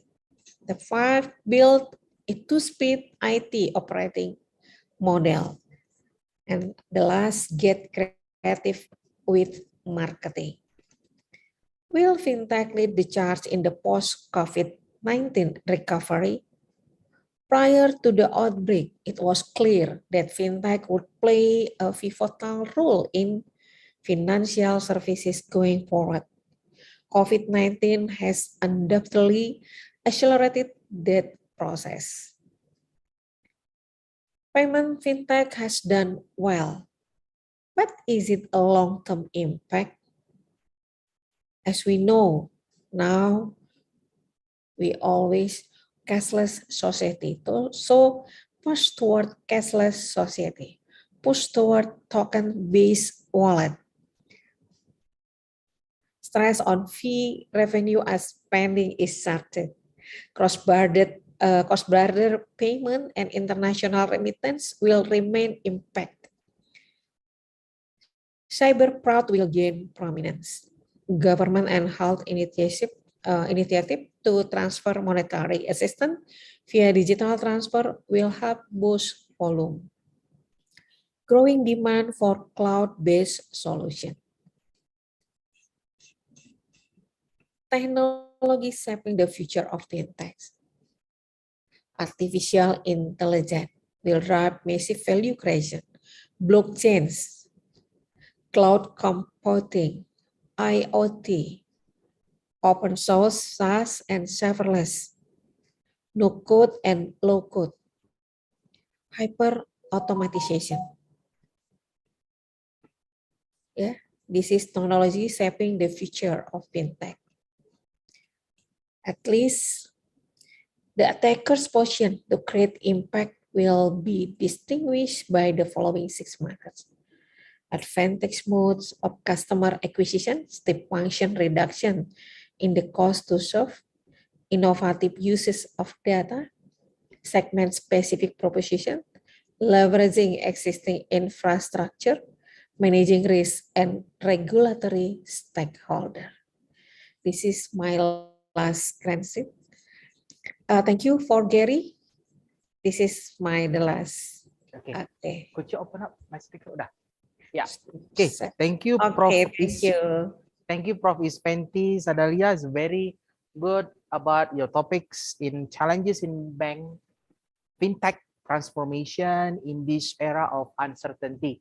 So I can conclude that in this era, especially for the before or post COVID-19, accidentally that this fintech, for example, cashless payment and also other payment that we can use this during this post-COVID or after the recovery of COVID-19. Yes, you're right. Very for the next 2025 or for the next several years in the future, that we don't need to use real money. So this fintech is following the following the technology. Yeah. So it's very good. Thank you, Prof. Erlina and Prof. Isventi. And I'm very regret to say that because now it is 12 o'clock in the afternoon, and then we will follow up for the isoma, istirahat sholat makan, and then we will prepare for the parallel session.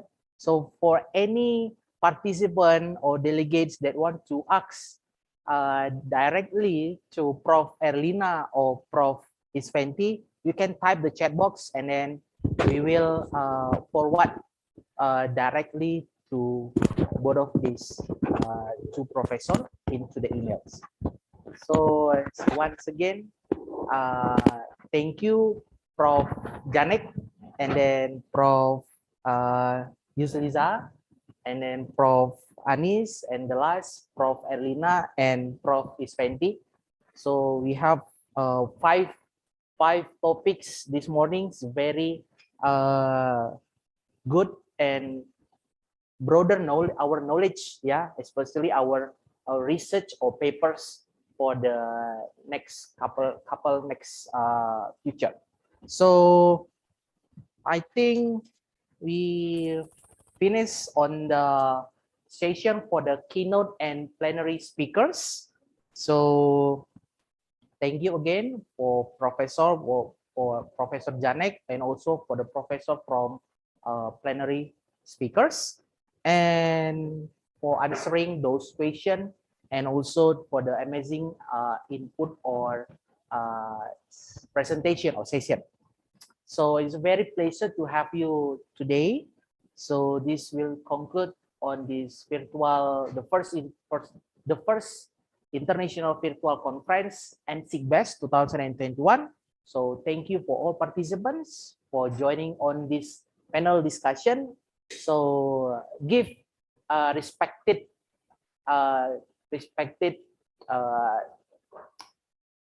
tap or respected claps for all our professors. Thank you, Professor Janek, and all the plenary speakers. And I will hand over to Ms. Haya Hatika as the Master of Ceremony for this morning. Thank you. Thank you, Bapak Chom Sigeri Sibarani SA SPD MSI AK CA. Before we close the panel session, I would like to remind to all presenters who will have presentation in the parallel session to join and click the respective breakout room button later, because now we'll have break for lunch and prayer time. We'll be back at 1:30 p.m. To see your room, you can see on NSIG-BEST 2021 book program, and the room will be available at 1:20. Thank you.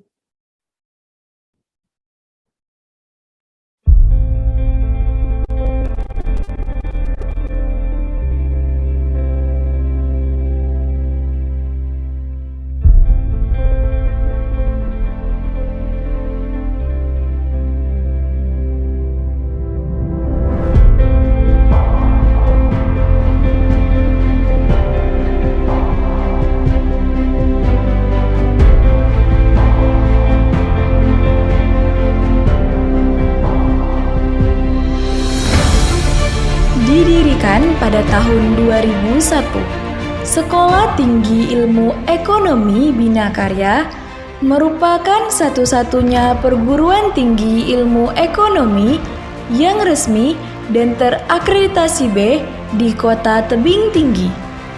Cikal bakal berdirinya STIE Bina Karya bermula dari seorang pemuda tebing tinggi bernama Dr. Andus Lukito Cahyadi MM CMA yang memulai bimbingan belajar akuntansi dan komputer pada tahun 1986.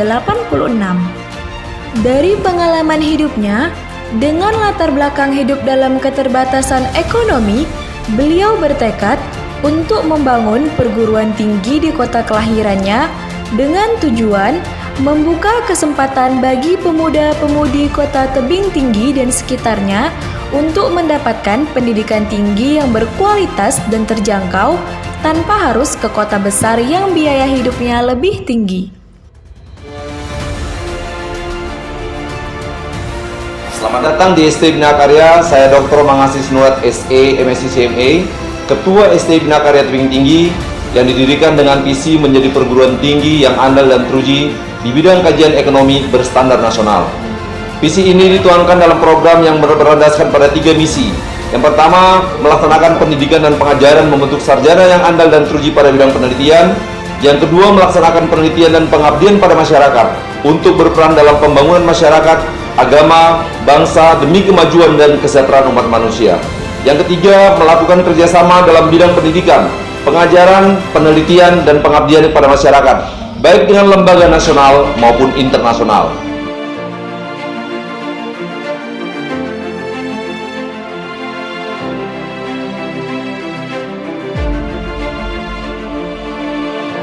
Dengan tekadnya yang kuat, Dr. Andus Lukito Cahyadi MM CMA selaku Ketua Yayasan Bina Karya berhasil mendirikan STIE Bina Karya pada tahun 2001. Berkomitmen ingin selalu memberikan pendidikan yang berkualitas, STIE Bina Karya terus berkembang dan pada saat ini STIE Bina Karya sudah memiliki 3 kampus yang terletak di pusat kota, yakni Kampus 1 terletak di Jalan Badak nomor 2424A yang berdiri pada tahun 2001. Kampus 2 terletak di Jalan Sisingamangaraja nomor 8888A yang berdiri pada tahun 2009. Kampus 3 terletak di Jalan Diponegoro Simpang Rambung yang berdiri pada tahun 2012. Dan pada tahun 2017 sudah memiliki lahan seluas 10.000 meter persegi yang dipersiapkan untuk membentuk Universitas Bina Karya. STIE Bina Karya memiliki 2 program studi, yaitu S1 Manajemen yang berkonsentrasi di bidang kewirausahaan, manajemen investasi, manajemen perusahaan, dan manajemen sistem informasi. D3 Akuntansi yang berkonsentrasi di bidang akuntansi komputer, akuntansi perpajakan, dan akuntansi manajemen. Dan saat ini, STIE Bina Karya sudah memiliki program studi baru, yaitu S1 Bisnis Digital yang akan dijalankan pada tahun 2021 dengan harapan disusul pembukaan program studi S2 Magister Manajemen. Sampai saat ini, jumlah mahasiswa aktif di STIE Bina Karya sudah mencapai sekitar 2.000 mahasiswa dengan jumlah alumni sebanyak 2.495 alumni. STIE Bina Karya telah bekerja sama dengan berbagai perusahaan dan institusi negeri maupun swasta, serta universitas dalam negeri hingga universitas luar negeri. Hal ini dilakukan untuk membekali lulusan STIE Bina Karya dengan wawasan dan keterampilan yang diperlukan dalam dunia industri. STIE Bina Karya memberikan kesempatan bagi mahasiswa yang berprestasi dengan menyediakan 3 jalur beasiswa yang bisa kamu ajukan, yakni beasiswa dari LL Dikti 1, beasiswa dari Pemko Tebing Tinggi, dan beasiswa belajar mahasiswa dari Yayasan STIE Bina Karya. Dengan rata-rata 200 mahasiswa telah mendapatkan beasiswa tersebut setiap tahunnya. Selain itu, STIE Bina Karya juga memiliki berbagai jaringan organisasi kampus sebagai wadah mahasiswa dalam memperluas wawasan berorganisasi, jejaringan, dan penyaluran bakat.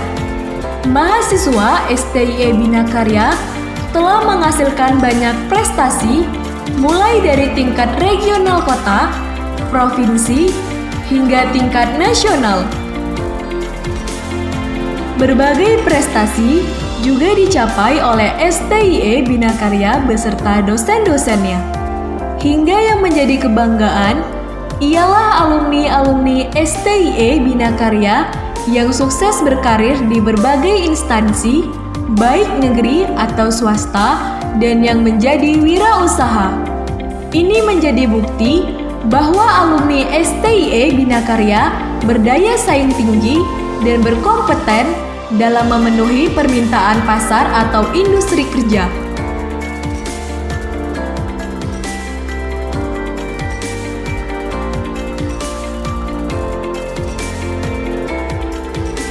STIE Bina Karya akan terus berkomitmen untuk memberikan yang terbaik bagi mahasiswa dan alumninya hingga pelayanan dan pengabdian ke masyarakat.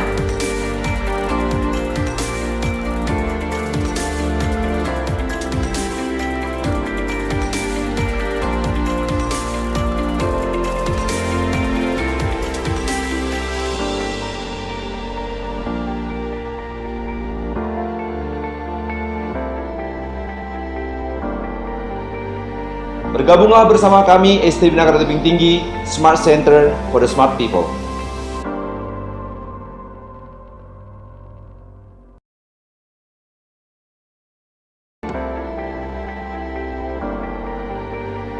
Bergabunglah bersama kami STIE Bina Karya Tebing Tinggi, Smart Center for the Smart People.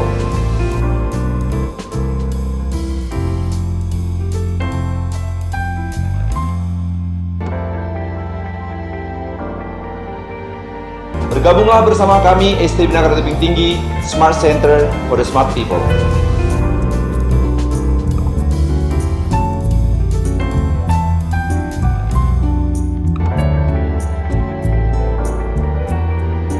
Bergabunglah bersama kami STIE Bina Karya Tebing Tinggi, Smart Center for the Smart People.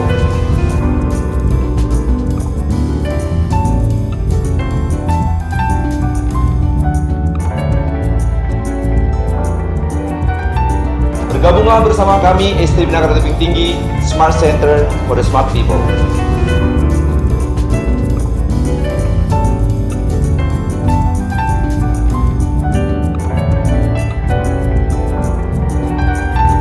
Bergabunglah bersama kami STIE Bina Karya Tebing Tinggi, Smart Center for the Smart People.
Check, check. Can we start now? Good afternoon, presenters and participants. We are going to start the breakout room to start the parallel session. So we'll start the parallel session at 1:30 p.m. To see your room, we have displayed the room as seen on your slide. For all presenters, please join and click the respective breakout room button. And those who follow the conference as participant, you may join any room that you want to. Thank you very much and enjoy your presentation. See you.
Sarung BHS sudah ada sejak tahun 1953. Iklan YouTube merupakan suatu platform yang sangat cocok untuk kami agar dapat menceritakan kisah merek kami dan menyasar audiens dari berbagai usia.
cek.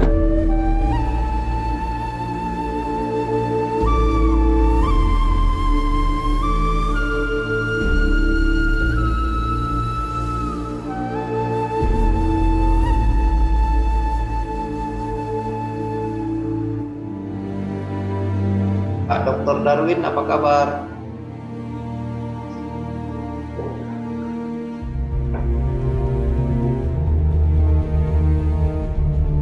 Mana kabarnya Pak Darwin? Pak Ketua?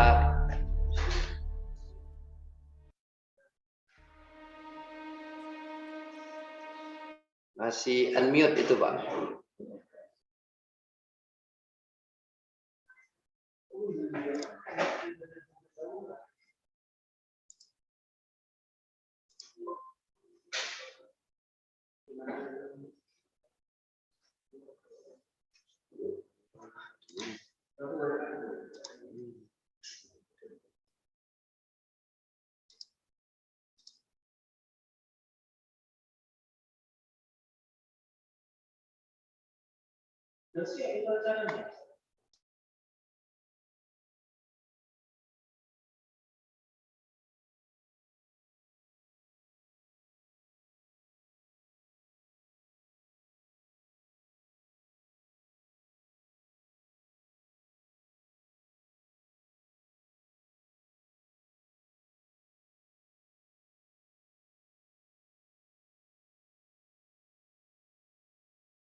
Pak Ketua, Pak Darwin, apa kabar?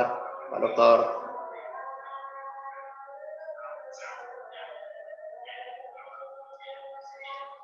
Masih mute mikrofonnya.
Izin Pak Darwin, sudah bisa unmute Pak. Sore Pak.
Ya, tapi saya panggil dan apa udah dicek.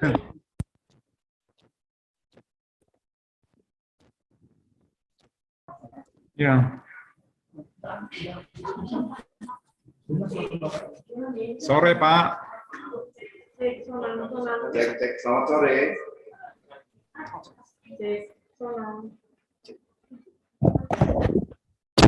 Sore. Sehat kan Pak? Sehat, sehat Bapak.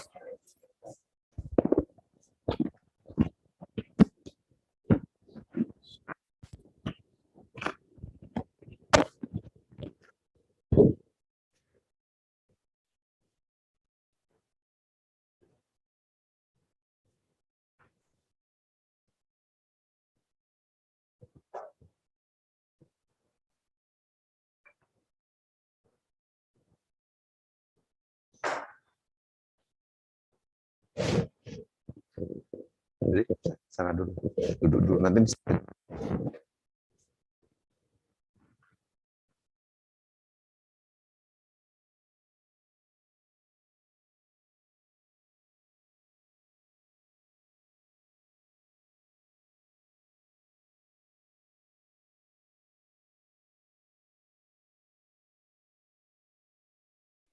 Cek.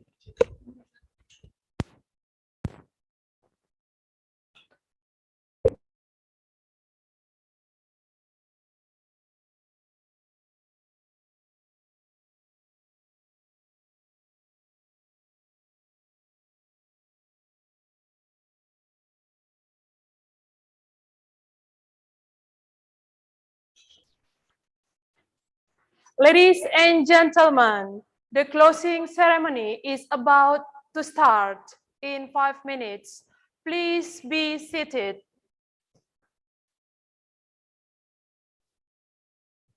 The honorable distinguished guests, participants, ladies and gentlemen, welcome once again to NSIC Best 2021. It's very nice to see you again here. And we hope you have been enjoying yourself in this conference so far. We are very honored to see with us here this afternoon. The honorable distinguished guests, participants, ladies and gentlemen, we have had productive and inspiring time together. And this event is about to come to the end. We hope you have found the presentation along this conference informative and helpful.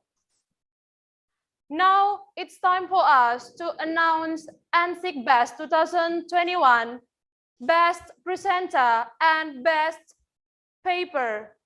For the announcement, kindly be invited Head of STIE Bina Karya, Bapak Dr. Mangasi Sinurat.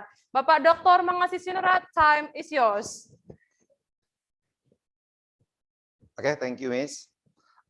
Before we announce the best paper and best presenter, so firstly, we want to say thanks a lot for our honorable partner from University of Malaysia Terengganu and the whole moderator that had given us a very best contribution by becoming the moderator in this international conference.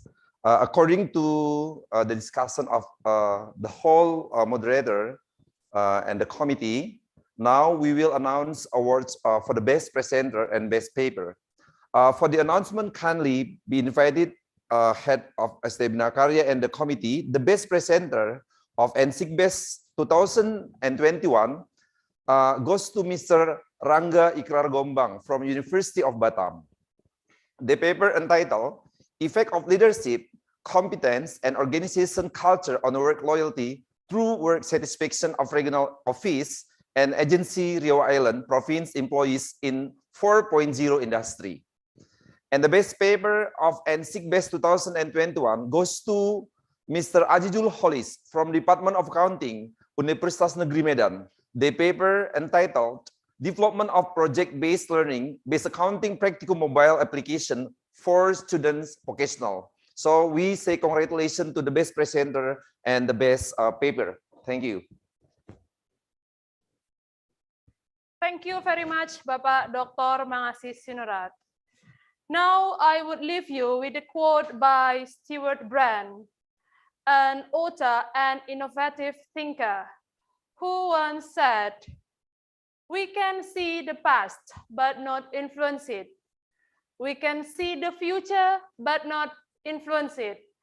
Let us all be guided by all the things we have learned and heard throughout this conference, and be able to see and influence our future." Thank you very much, and before we part, please accept this verse from us in bahasa. Kalau ada jarum yang patah, jangan disimpan di dalam peti. Kalau ada silap dan salah, harap sudi, maafkan kami. Which roughly means, please forgive us for our shortcomings. Till we meet again on the next international conference, the second NSIG Best 2022.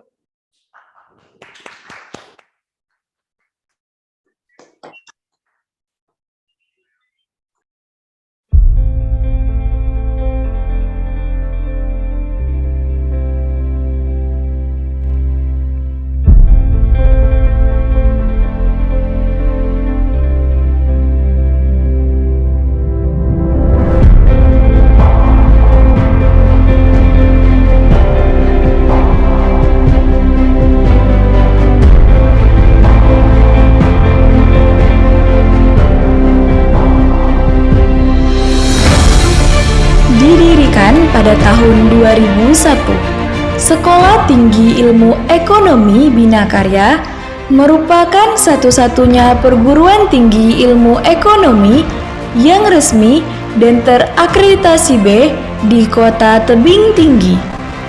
Cikal bakal berdirinya STIE Bina Karya bermula dari seorang pemuda tebing tinggi bernama Dr. Andus Lukito Cahyadi MM CMA yang memulai bimbingan belajar akuntansi dan komputer pada tahun 1986. Dari pengalaman hidupnya, dengan latar belakang hidup dalam keterbatasan ekonomi, beliau bertekad untuk membangun perguruan tinggi di kota kelahirannya dengan tujuan membuka kesempatan bagi pemuda-pemudi kota Tebing Tinggi dan sekitarnya untuk mendapatkan pendidikan tinggi yang berkualitas dan terjangkau tanpa harus ke kota besar yang biaya hidupnya lebih tinggi. Selamat datang di STIE Bina Karya. Saya Dr. Mangasi Sinurat SE MSc CMA, Ketua STIE Bina Karya Tebing Tinggi yang didirikan dengan visi menjadi perguruan tinggi yang andal dan teruji di bidang kajian ekonomi berstandar nasional. Visi ini dituangkan dalam program yang berlandaskan pada 3 misi. Yang pertama, melaksanakan pendidikan dan pengajaran membentuk sarjana yang andal dan teruji pada bidang penelitian. Yang kedua, melaksanakan penelitian dan pengabdian pada masyarakat untuk berperan dalam pembangunan masyarakat, agama, bangsa demi kemajuan dan kesejahteraan umat manusia. Yang ketiga, melakukan kerjasama dalam bidang pendidikan, pengajaran, penelitian, dan pengabdian pada masyarakat, baik dengan lembaga nasional maupun internasional.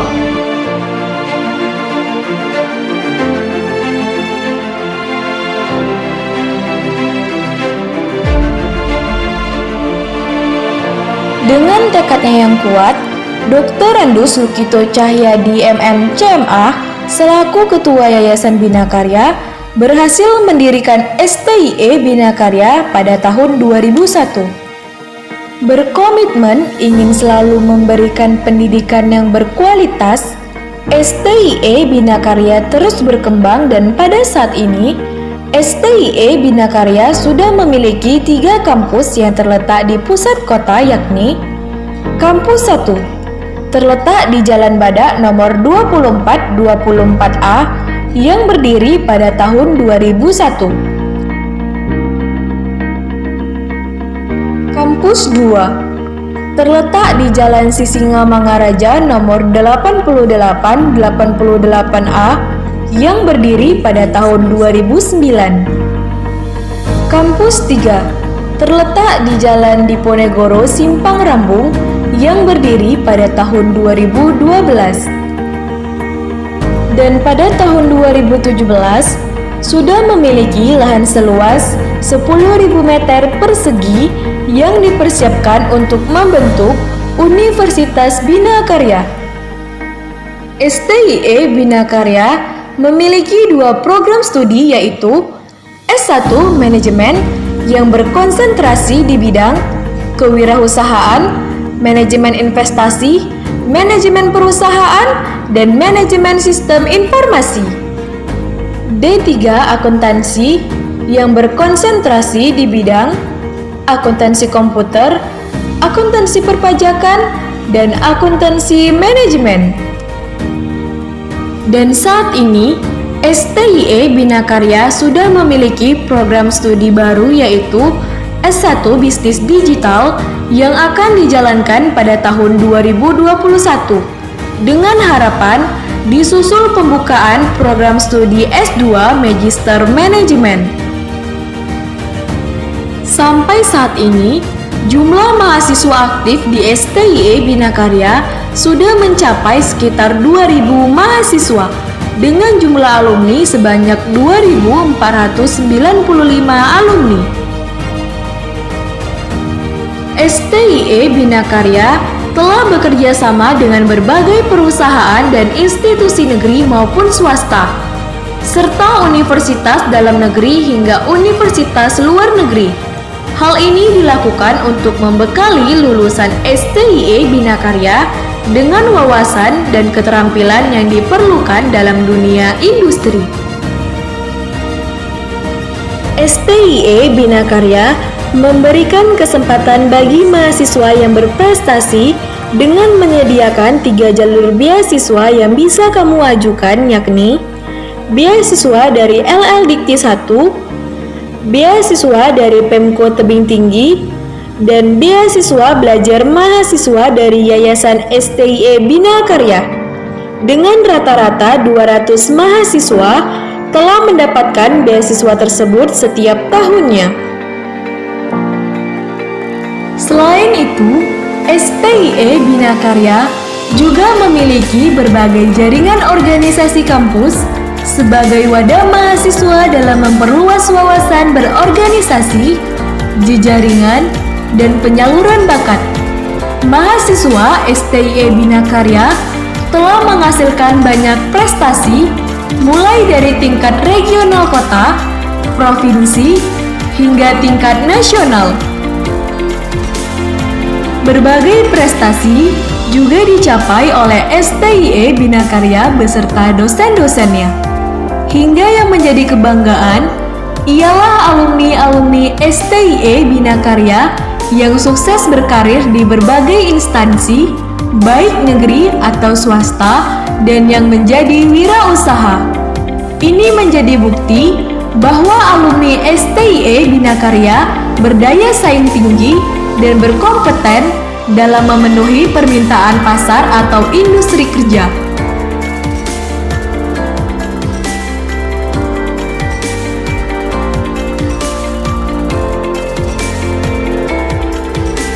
STIE Bina Karya akan terus berkomitmen untuk memberikan yang terbaik bagi mahasiswa dan alumninya hingga pelayanan dan pengabdian ke masyarakat.